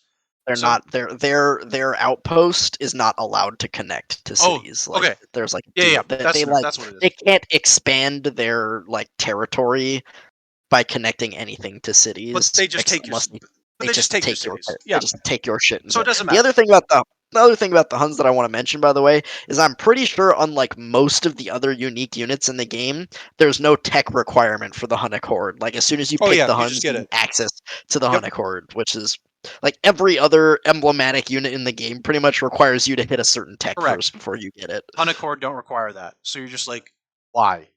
And like the hoplites, for example, they do, and it's not like it's that far. I don't think it's that bad because you're the Greeks, so you're pumping science anyway. Yeah, it's like it's like halfway down the Yeah, tree though on you can classical era. you can It's a little focus it in, yeah, and you'll get it. you can rush it and get Which, there, but by the way, it's if the Huns are next to you, you're rushing that. You're immediately rushing it. Everything yeah. else goes out the window. This is the problem with this culture, by the way. Everything now, if your neighbor picks it, your strategy completely changes. You're just like, oh well, they're the Hunted Horde. Now I have to rush this. Either that or you just like pick the Huns yourself as a denial pick. It's like, well, I don't want the Yeah, enemy to you take pick the it, Hun. but you But don't want to do that. that's stupid But too that's because I don't dumb. want to like change my strategy. Just like, oh, I'm Exactly. gonna pick the Huns just so the AI doesn't take it and like run me down because The, it's dumb. it's so like the Huns are a problem. They're a problem culture because their unit's a problem. Their unit either needs to require a tech upgrade, um, zone of control. They do not elicit zone of control. So if they ignore it, they don't also have it. That's a nerf that could happen. That way you could surround them easily, or you could just run away from them easily. Um, the third nerf I would say, I think you mentioned it before, is they get a range penalty like the other range Yeah. units. They're a So if range you're unit, they like get a penalty. they're fast enough already. Like if they're stupid enough to like let you melee them, they should just get slain basically. You know, they Which, by the should way, they take that don't. They actually huge are penalty. tough. They're Yeah, tough to deal with. they're hard to kill. They're Yeah, hard to kill they're because actually again, hard to kill. there's no good counter to them other than like the hoplites or the immortals, Yeah, which require a specific prior tech. culture Yep, and it to get. requires a Because culture. Oh my god. again, the basic spear unit is in the ancient era, so it's outdated, Oh yeah, it's and completely outclassed. It just gets the completely out outclassed, the anti-cavalry bonus basically makes them equal with the Hunnic Horde in combat strength, which so makes no sense. it's kind of a push. It makes no sense. And That then needs to change. the next spearman, which is the pikeman unit, is in the medieval era. So you'd either need a science culture, Yep. which allows you to research into the next era, in which case you would have to pick the Greeks. Yep. But You'd have to pick Greeks. hoplites, so why would you tech like that's further along in the tech tree? So you might as well just get You might as hoplites well just because get hoplites. I guess if you want uh, immortals and you don't, but like the whole point I was trying to make here, just to start, because it was a long point since we were making some additional information which you needed to know to understand why this unit's a problem. Um, th- this unit just needs to be like there needs to be changes to this unit. I can't believe it's been nerfed twice and it's still a little overpowered. I won't say it's like once because like some cultures just completely counter it, but it's just like if the Huns attack you and you're not the cultures that have those units, you're losing the city. You're losing the city. Like unless you just have a massive army and you outnumber them somehow, but you probably you don't. don't. You just don't. The smart thing to do is take a like. By the way, the AI always takes the first food culture. The what are they called? It's like with an H. Harapans. Harapans. Thank you. They always take the food culture for some reason. So like when I get the chance, I always take it to teach them a lesson. Um, so if you're the Harappans to start, you start pumping out food. You can kind of build up your army, and then that way, that's like a good starting point to deal with the Huns. Actually, I You've think a also good segue is to go from them into the Greeks. I think that's a sweet segue. I feel like you've been really unlucky. Like you've played like only a couple of games, and every And I time always get you've the had Huns. tons. Even the Because multiplayer game, we're playing like the dude next to Otto pick the freaking Huns. it's just Like, like okay. that's the game for me. That's literally my experience of the game. Is I'm gonna have to fight the Huns, so I better just just suck it up and go. Like my route now is to literally go Harappans into Greeks. That is the only route I know now, thanks to the Huns. So Mhm. amplitude, thanks for making that my only strategy. I really appreciate it. My only other comment towards this game that I think is a problem is the fame. I think the fame is a problem. Here's why I think the fame is a problem. If AI number 5 in the corner of the map gets a continent to themselves somehow, you lose. Game's over. You lost. They happen to get the best starting point. You lose. You just lose. And let me explain that further. In the game that I got third place on, here was the fame from bottom to top. I have to go bottom to top because it's important. It was like, I think last place had about 4K fame. I was at about 4.5 to 5K fame. Okay. First place had 13K fame. Great job. Awesome game. Awesome. That was fun. It was really fun to be in Era 4 and have Brazil be on the board. That was really fun. By the way, Brazil's the last era. They're in the last era. They're in the contemporary era. Like, what was the point of that game? I learned nothing. I had no way to deal with them. They were across the ocean. How am I going to get units across the ocean? Well, I'll just swim over there. Why are they dying? Oh, that's because I'm not far enough in the tech tree to make it so they don't just die at sea. So they're over there, hamming it up, having a great time. I'm dealing with the Huns over here because the Huns attacked me, so I had to deal with them and then take them out. After I took them out, the game was over because they had 9K fame by the time I dealt with the Huns. And I was like in Era 4 by the time it was all said and done. Yeah, I had finally killed the Huns and all of that. They had snowball already, and like, they probably controlled their entire continent. They did. They had. I saw the map because I had a shared map from another ally. They had an entire continent to themselves with one other person on like a. Wow, that was a fun game. It's not fun to know. Like, I was just like, there's no counterplay to that. I just had to sit here and wait for the game to end. What? That's not good. That's not a good design. You're telling me that if that person spawned in the right spot, they just win the game? I'm gonna assume that AI had other people on their continent and they killed them, or I don't know. Vassalized them or something. Couldn't know. They were up. Their graph. I swear to God, this was the graph. Everybody around Era 2, we were all huddled together. That person, Brazil, just went like this. Yeah, that's what the graph looks like at the end of the game usually for me. There's like and everybody else was like over here. And I'm just like, wow, what a game. It's like, what am I supposed to do about that? I can't do anything about that. I can't do anything when I'm like, well, here come the Huns. Huns are running in on me. You know, freaking trying to take cities. I have to deal with them. Meanwhile, player over here has free reign to do whatever they want because somebody didn't take the Huns over there. So they can just sit there, turtle up, and get like 2 eras ahead of me. And I can't do anything about it. I'm just stuck. So, like, that is my complaint. My complaint is that it's annoying to have to deal with a fame multiplier when I have to deal with the Huns. And I'm saying that because I haven't played a game where the Huns haven't attacked me. There hasn't been a single game where the Huns haven't attacked me, by the way.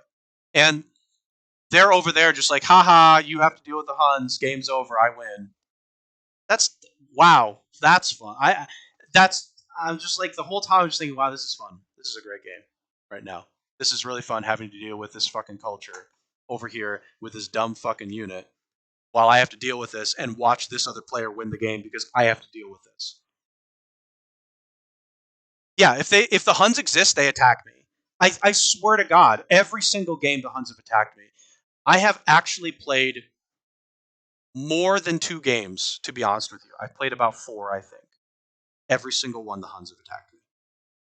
Sample size is a thing. Every single one the Huns have attacked me. As soon as I get into Era 2, about a couple turns in, I like, oh, somebody went to war with me. Here come the Huns charging in on their fucking horses. And I'm like shrugging my shoulders like, here we go again. And then there's some player over on the other continent who doesn't have to deal with it that wins the game.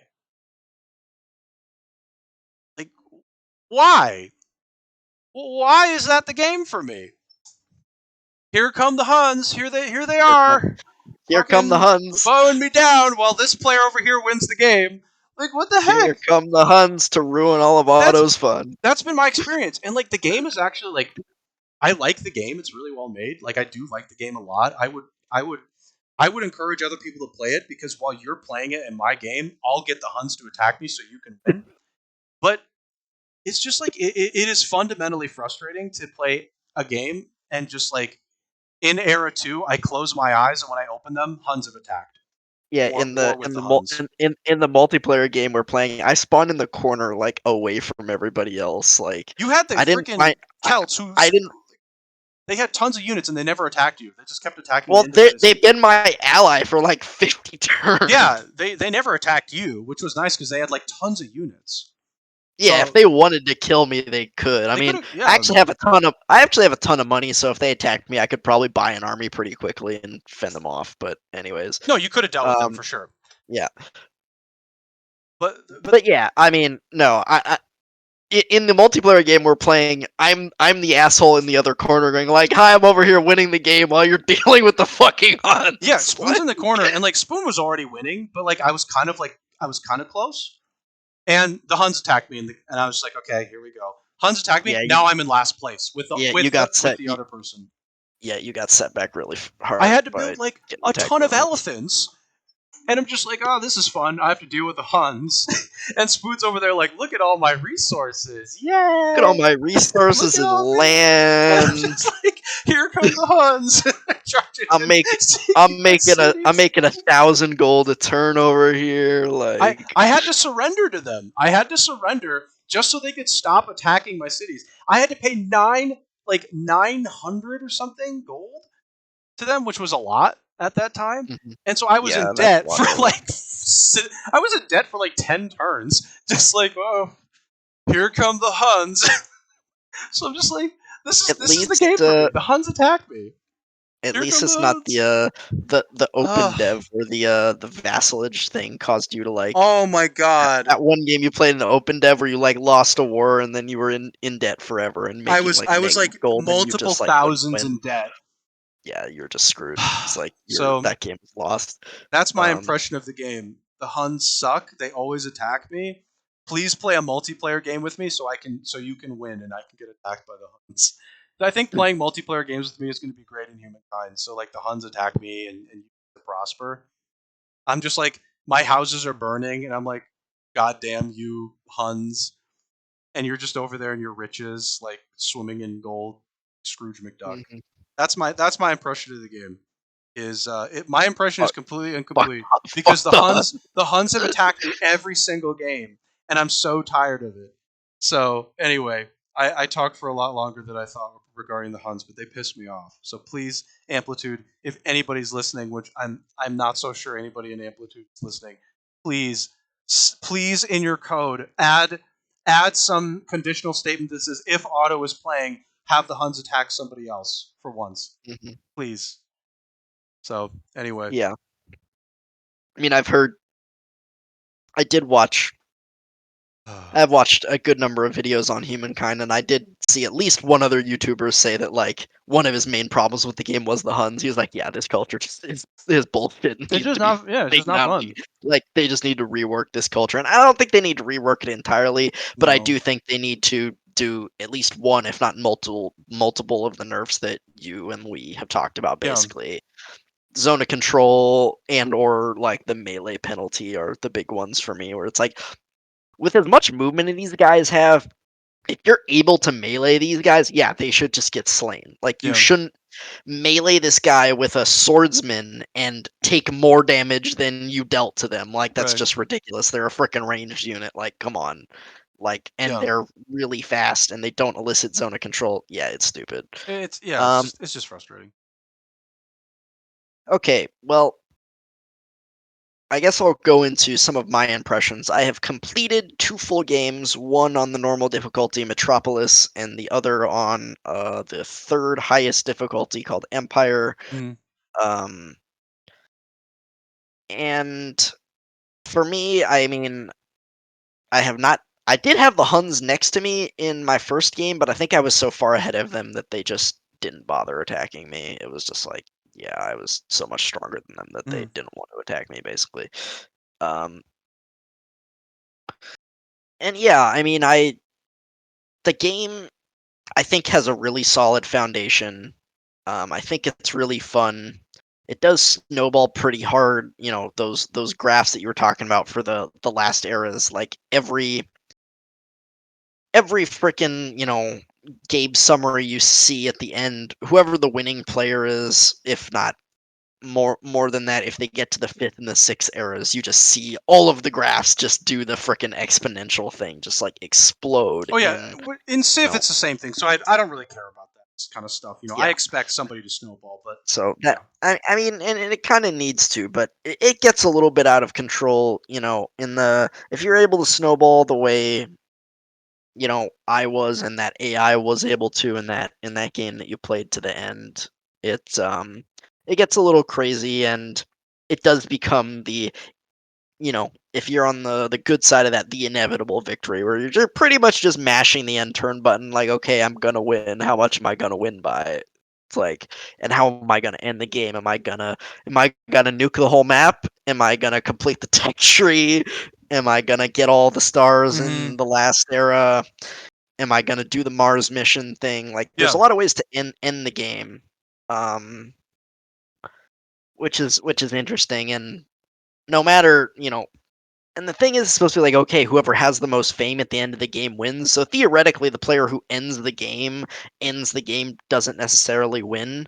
But in Mm. all the games that I've seen, the player who ends the game is so far ahead of everybody else that it doesn't matter. And of course, they win the game. Yeah, of course. Um,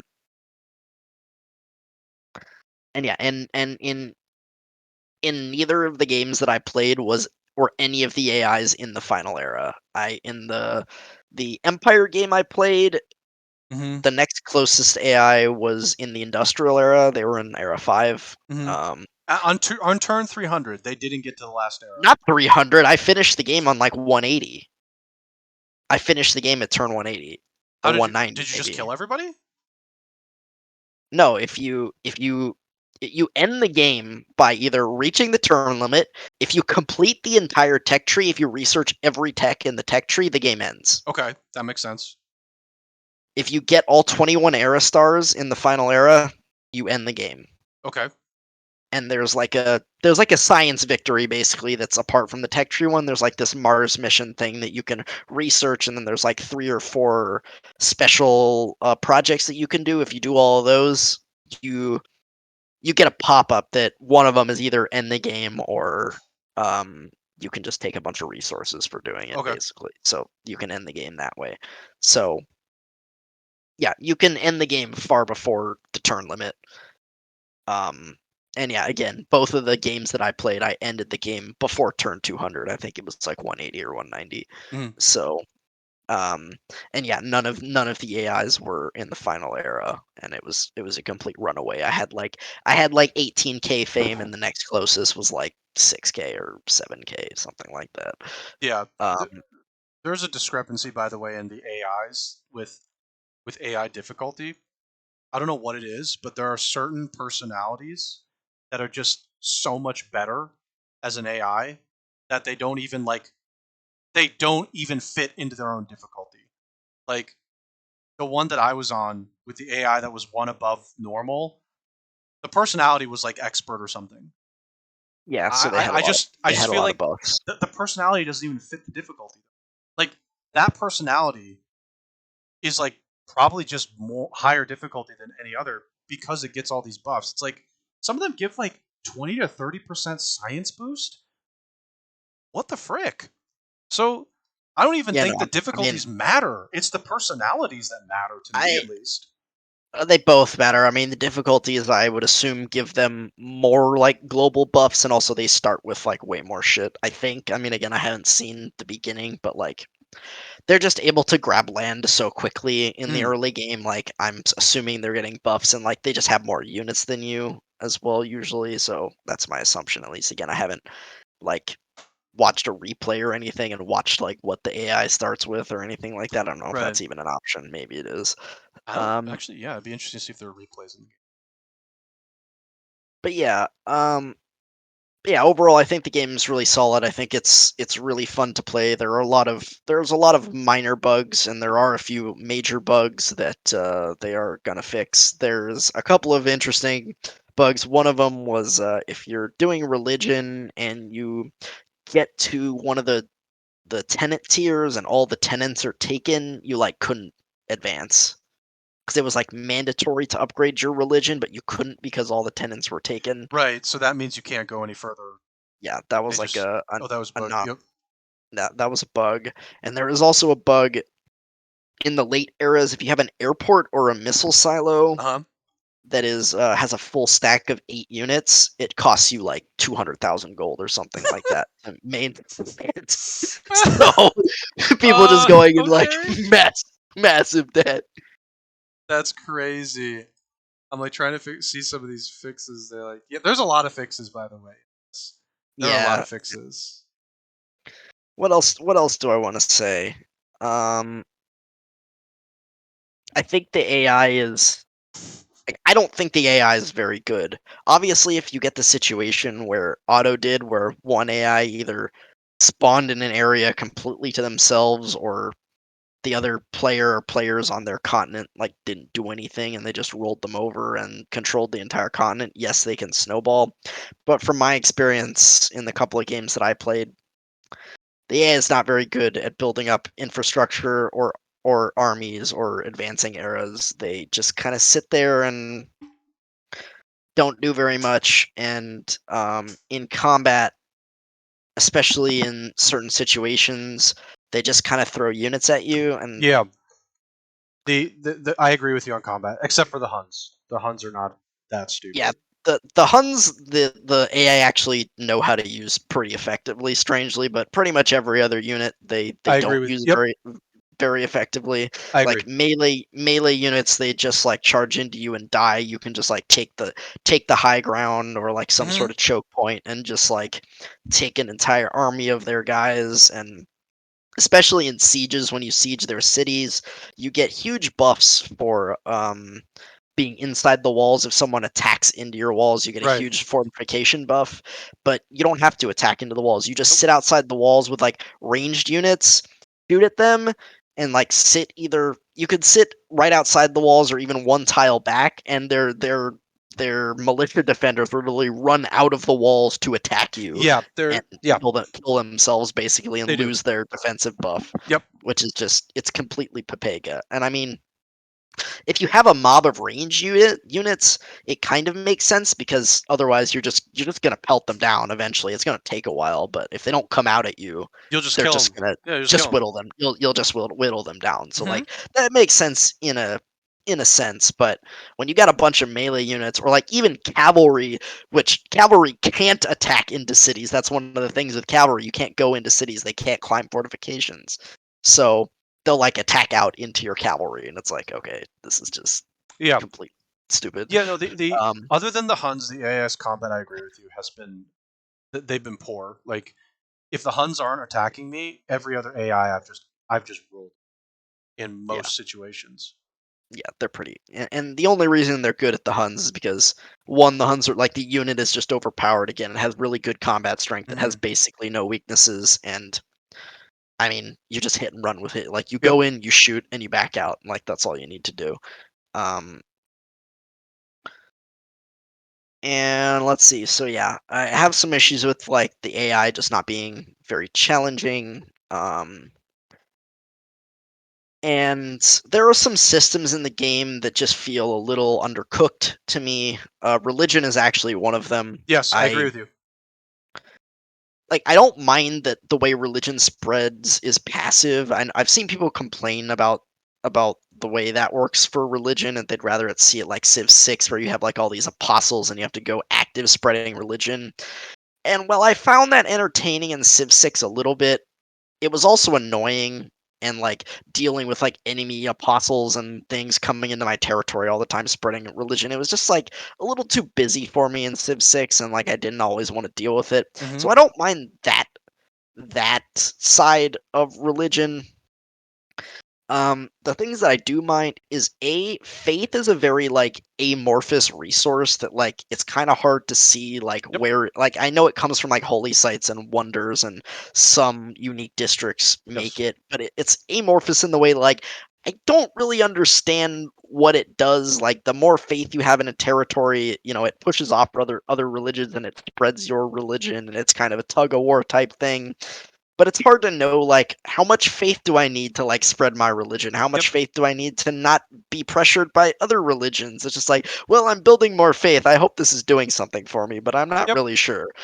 So yeah, it's a very amorphous resource that it's hard to know what it's doing, and it's just like, is it worth building faith? Is it worth taking a culture that like has faith on its emblematic district? In my experience, no, because usually my by the time I get to that, like the Spanish or something in Era 4, my religion has already taken over the entire frickin' world or most of it, Right. and it's not worth building any more faith because I'm crushing everyone in Right. religion, so it doesn't matter. Yeah, I Um, yeah, I agree with you. I actually like other than the tenants, and even when you finish the tenants, there's nothing else for faith. Like yeah, faith and boosts the tenants, right? You get the tenants faster when you have a higher faith. But once you get to the well, last tenant, like that's it, right? yeah, and I was gonna say that, so I agree with you. I was gonna say that as well. Like, you get to the fourth tier of tenants, which happens at like when you have, I think it's like 160 or 165 followers of your religion. Hmm. Um, and then you get the fourth tenant, and then religion literally does nothing for the rest of the entire game. It's just like it just is there and it spreads, and but it doesn't do anything for you. It just like Hmm. you generate, if you pick the one where you get faith for pop, okay, you're getting more faith, but faith doesn't do anything for you at that Yep. point because your religion is already dominating the entire world. um and you get grievances against people for them like oppressing the faithful if your religion spreads to them and they don't like convert and allow their people to, you know um practice your religion. But if you want to press those grievances, you have to go to war with them. And it's not like, and the grievance is like, give me this territory. Like, these people are my, like, the people in that territory practice my religion, so that territory should belong to me. Why isn't the grievance convert to my religion and not give me that territory? That Mm. doesn't quite make sense to me.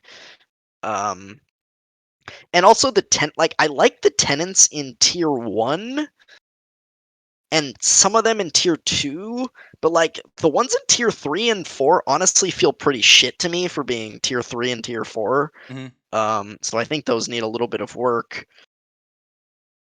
And there's also like, why do you not get any fame for doing well in religion? If your Yep. religion dominates the entire world, you should get a shit ton of fame for that. I Like, agree with you. That one that one also religion I think in general needs to be up like there needs to be some work yeah, on religion. it's That's one of it's just them. under it's just undercooked basically. It's like it's there, the basis is there and the basis is fine, Mhm. but it like there needs to be a little bit more that you can do with faith, or faith needs to be better explained. There needs to be more to do with religion after the fourth tenant tier. Either add more tenant tiers or just have things that you can get, and also just like be able to gain fame for spreading your religion, Yep. basically. I agree with you. I think fame, like religion, what should happen is after the fourth tenant, it should just passively give you a little bit of fame or something after like a certain tiers or something. But yeah, I've never understood why. Now that you mentioned like religion just doesn't give you fame for anything. Now that I'm thinking Yeah, about it, nothing. There's right? nothing in religion that gives you fame. It's really stupid. It's like, wait, Yeah, there's no, why? there's just nothing What? for that. My religion is literally dominating the entire world. Why am I not getting like 1,000 fame for?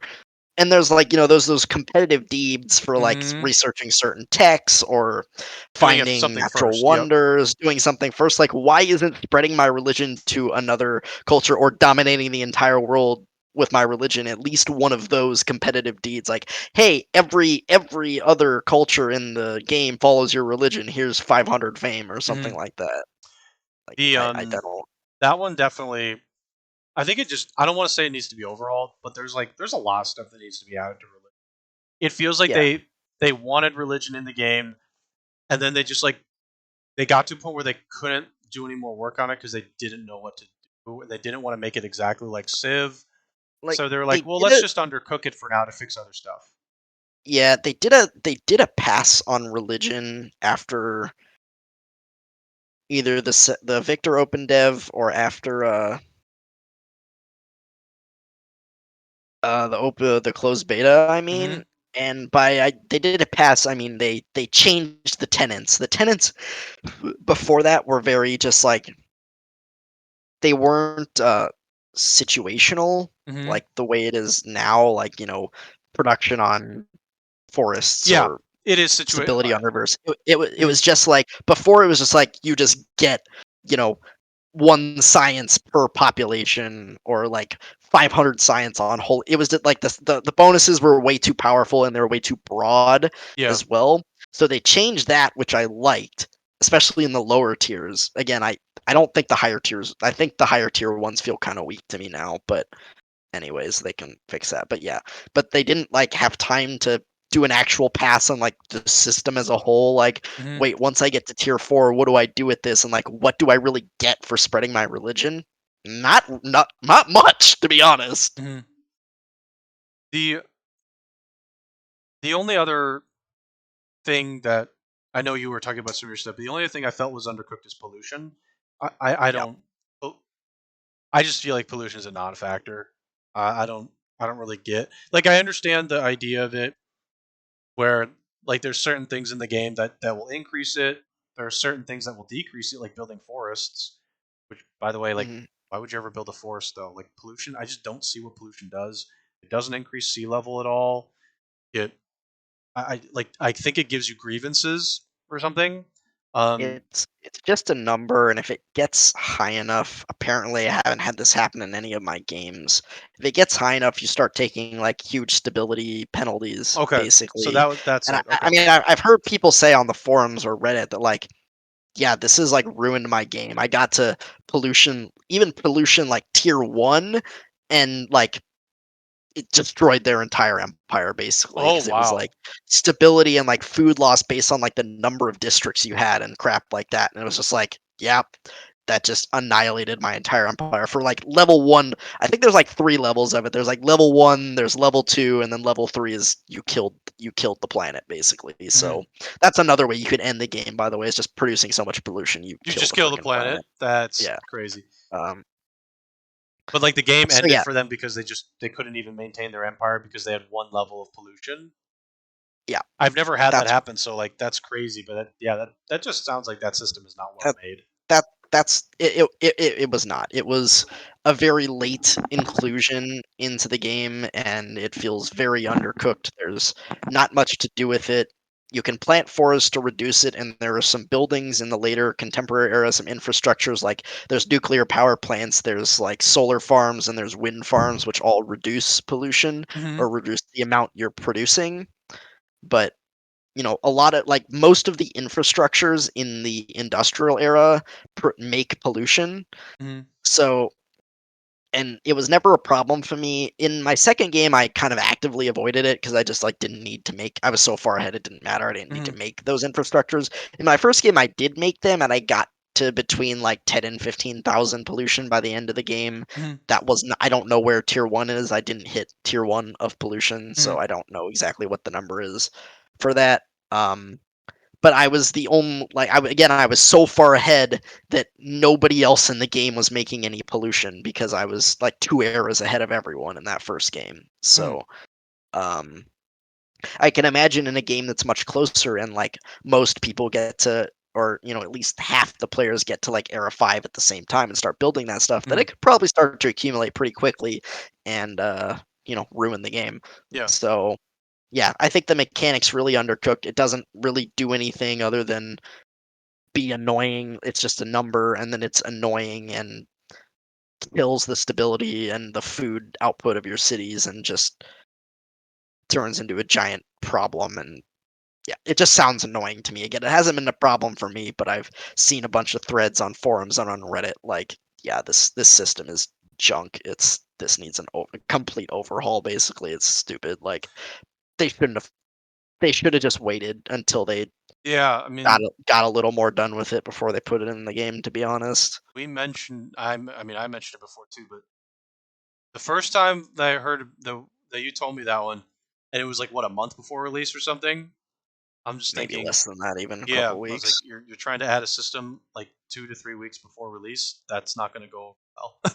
um, Yeah. and I'm yeah, just getting based on what you said about the forums, which I don't look at the forums that much, but I imagine if I looked like where would that be under, like general or something, or is it like Um, game design? I don't know.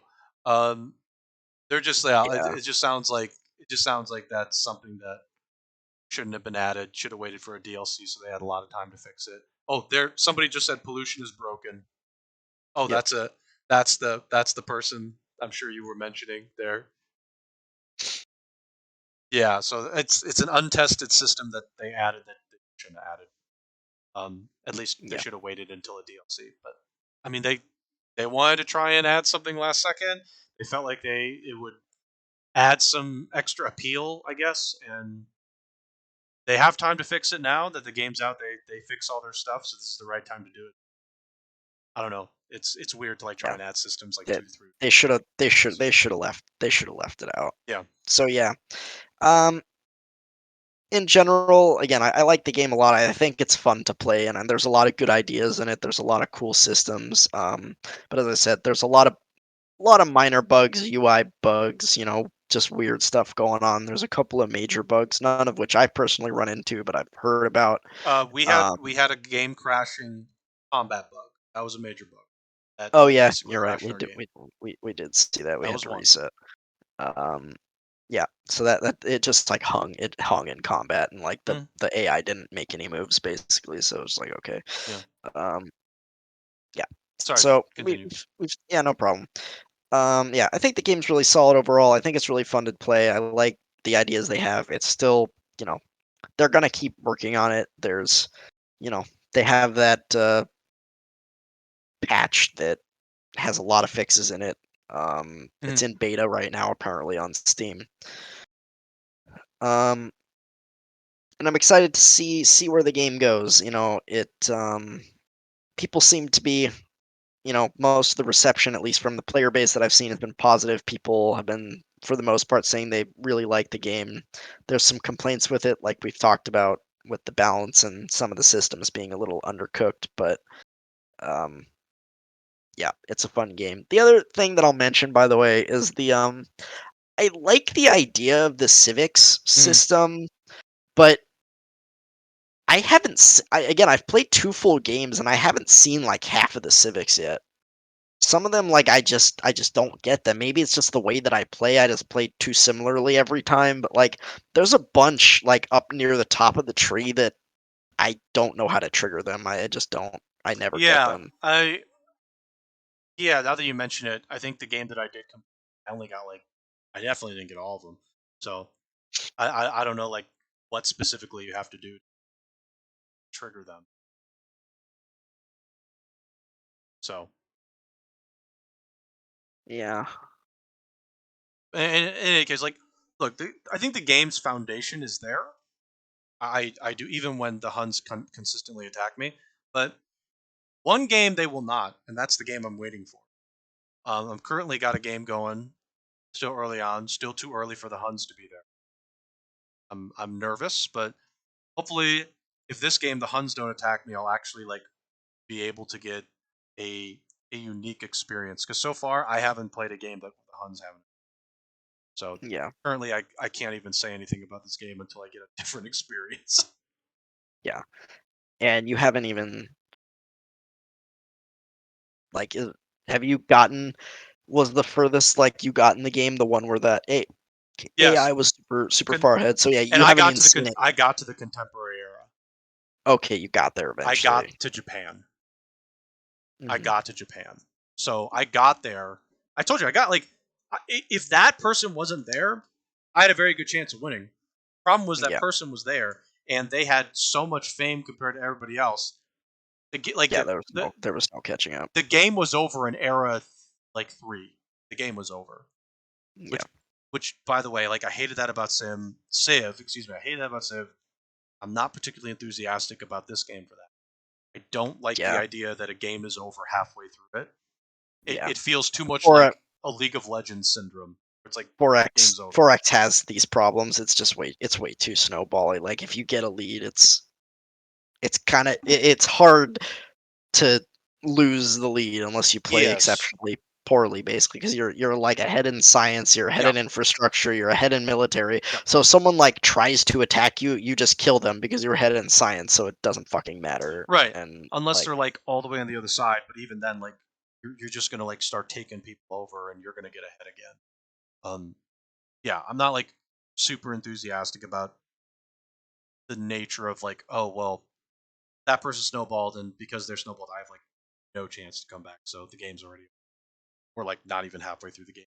It's over. Not enthusiastic about that. That yeah, like it just feels like Civ, and that's that's the reason why I actually don't particularly think 4X games are that great. Is when you're winning, it's obviously when you're on the winning side, it's one thing, but when you're not snowballing and the other person is like, I just want to turn the game off. yeah. I'm like, well, the Like game's over, you so get you get halfway through and you're like, well, I might as well just restart and see if I yeah, can just win reset. win win the next time. Which is Because just like, but that's basically like League. It's like, oh, we're like 15 minutes through the game and we're down a couple kills already. Game's over. Let's move on. Um, yeah, Not necessarily the best thing, but I don't know. Hopefully, my next couple, like game or two that I play within the next week, because I'm camping this weekend, will be better. Um, I'm if I get attacked by the Huns again, though, I will say I will not be pleased because I'm I don't know how like what's going on, but I swear to God, every game, and it's still early, so I survey size is a thing. Or excuse me, sample size is a thing. But you look, have you if I start keep changed? playing a couple more games, I I've changed my cultures. I've played different cultures to start. Yeah, I've like done different things. But the problem is the other person, my neighbor, for whatever reason, I literally can't tell you, picks the Huns, and then they attack me. And I have just you have you couldn't tell you. swapped the AI personas you were playing Yes, against? yes, I Because have. I Yes, gotta say, I think some of them have like propensities to just pick the same thing over and over again, which I've is changed them. one of the things. Yeah, okay, if I've you've changed changed them. them, Yep. then I don't I've changed the default ones. I haven't downloaded any extras. I've connected my account, but I haven't downloaded any, which I know. think Yeah, I'll do. But that's like you're telling me I have to download other people's avatars to not get attacked by the Huns? That's a game problem. no, I mean there's a good set within you know the base set Sure. of them. Basically, there's probably like 20 of them or something that you can play No, there against. no there is. Yeah, yeah. And I looked around at some of them and I'm like, okay, I'm gonna try this with this. But like, look, I, my experience of the game shouldn't be completely dictated by like, okay, if I don't play against these personalities, I'm just gonna get attacked by the that Yeah, if that's the case, like what are we doing? It's just like, okay, so unless I want to be attacked by the Huns, I have to pick these five personalities to play against. Otherwise, I'm being attacked by the Huns. So yeah, it would be. it would be weird. It's weird already that it's like if I play like a handful more games and I just keep getting attacked by the Huns, I'm gonna be honest. I'm just gonna drop the game. Just be like, okay, well, I'm done. Yeah, Done here. This is like, what are we doing? Every game should not be dictated by the Huns. I'll just wait till a DLC comes out and we'll see what changes. But game, like other than that, yeah. like everything else about the game, I've enjoyed. There definitely are some problems, like religion and pollution. Seems like there are some problems. Like religion's not like a problem, but it's just It's there's not much to it. just Yeah, undercooked basically, and there's and again, yeah, it baffles me, as we said before, that like you can't earn any fame through doing religion yeah, I like don't that. get that at That just all. that just feels like a complete oversight. It's like they put the system in and they just didn't think about it all the way. It's like, Yeah, okay, it like why just can I not gain fame for doing religion? yeah, no, it doesn't make sense to me. Now that I'm thinking about it too, after playing, I was like, yeah, religion doesn't really do much beyond what that stuff does. Like, it should have fame. Um, So yeah, I mean, like this game is, I think, a work in progress still, which is it's weird to Yeah, say. it Like is. it's a complete game to be fair, but like This there's still some feels like a bit of a. systems. This feels like a bit of a beta Yeah, still, but it's full we're, release. but it is a Like, full release. Like really, it is a full release. You can. There's a lot of systems still that I think are like for me personally like seem to work pretty well, and there's some interesting like nuance to the game that Civ doesn't have. So like I think for me, this is a this game has a lot of intrigue. It's just there's just like certain things that need changes, add a little bit more to it. And I think it's got something that Civ just so yeah. I mean, like for me, the game's been like other than the Huns part, everything else has been really fun. Like it's been cool, like checking out the culture. That's a good system. That's a really good system. Yeah, So, anyway, oh man, okay, we've hit yeah, 6. So, we have. um, any other last thoughts before we close things out? No, Final I think thoughts. I think we'll save it for another time. We are Sure. thinking about doing a review for Humankind once we've gotten probably a few more games under our belt. It Yeah, I definitely will probably try won't. next week. Probably, well, maybe it'll be next week. If not, then the week after that, I guess. Yeah, I just meant I'll try and do at least 1 or 2 more games next week. Oh, more games. Yeah, I just got camping, yeah, so when I get back from camp. yeah. So yeah, we're gonna try and do a full review for it. Um, So yeah, I mean, as I said, I like the game, but it does still feel like a little bit more of a work in progress, as you said. Yeah, It feels like even though it's the full release, there's a few systems that are a little undercooked. There's still a lot of bugs in the game, and there's just some like a lot of balance they need to do as well. sure. So feels like a full release that's could easily be a beta. So yeah, No, I mean this could be like a far along beta, but it yeah, does feel also like it could have been a full release. And I mean, like the official reviews on it yeah, have been good, positive. So yeah. It has like is around an 80 on Metacritic. I think maybe it's a 79 now, but it's good. People yeah, generally that's have liked the game. anything It's around pretty 80 is solid. unless your certain games is positive. Like if certain games like getting an 80 is a disaster, but you know, but this game getting an 80, I think it feels M- mo- close to Like right. most of it, yeah, no, that feels pretty right to me as well. I think like again, we're not doing our review right now, but if Yeah, I had to give it a score right now, I'd probably give it an 8.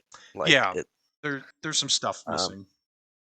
um, but the good thing is again, Amplitude is very good about working with their community and actively like patching their games and adding Yeah. DLC. I know this game will have DLC. They always do DLC. Hmm. So, and it was that first beta patch that they're working on. It was a huge list of fixes and some changes as well. So, Yeah. they are going to be continuing to update and improve this game over the coming months, I'm sure. So, it's one to if you're on the fence about it, I wouldn't necessarily get it now. I may wait a couple months or for like a Steam sale or something to get a little Yeah. bit of discount on it. Um, if you're on the fence about it, um, This is yeah. I'm not regretting my purchase in the slightest. I really like the game. I think it's fun. If you're hankering for a new 4X with a different take than Civ, I think it's worth it. But just let it be known the game is not fully balanced. There's a few undercooked systems, and there are quite a few bugs that are Yeah. still in the game. Yeah. I But would say like wait maybe a month or two to see what updates have been made because they're gonna fix some of these systems. I think they're gonna try and fix some things. yep, So okay, let's close things out. Um, just to sort of remind people from the beginning who weren't here, we're going to be changing the podcast dates, not next week or anything like that, but probably starting the 9th, we'll be changing to that day, that those Thursdays around this same podcast start time due to my school requirements. And just be sure to check out all our stuff. We'll have some content hopefully next week. Next week we're going to be doing D&D. We've actually had to cancel D&D the last couple of weeks for my own schedule and for personal reasons, and we'll have that next week. We'll also hopefully I'll be able to put together the Tales video so I can put it up because that demo is really fun and it's a fun game, so you should check that out. And I think other than that, we're yeah, just be sure to follow the channel, follow the Twitter for updates, particularly for when we actually officially change the podcast date. And yeah, we're still around in the Discord. Discord's been pretty quiet, but we do put some stuff in the game news section still for those who want to follow along with that. We still update that hmm channel pretty heavily, to be honest. I think like we generally put stuff in there every like day or there's something new. When there's, if there's nothing in a week, we don't put anything, but when we see stuff that's Yeah, interesting, we usually put it in yeah, we there. usually drop it in there. So anyway, that's gonna do it for this episode. Next time is episode 40, and should be same time next Wednesday. So hopefully we'll see you there, and hopefully we'll get some more good game news to discuss, and we might have the Humankind review during that day as well. So Yep. thanks everybody, and have a good rest of your day and week. Yep.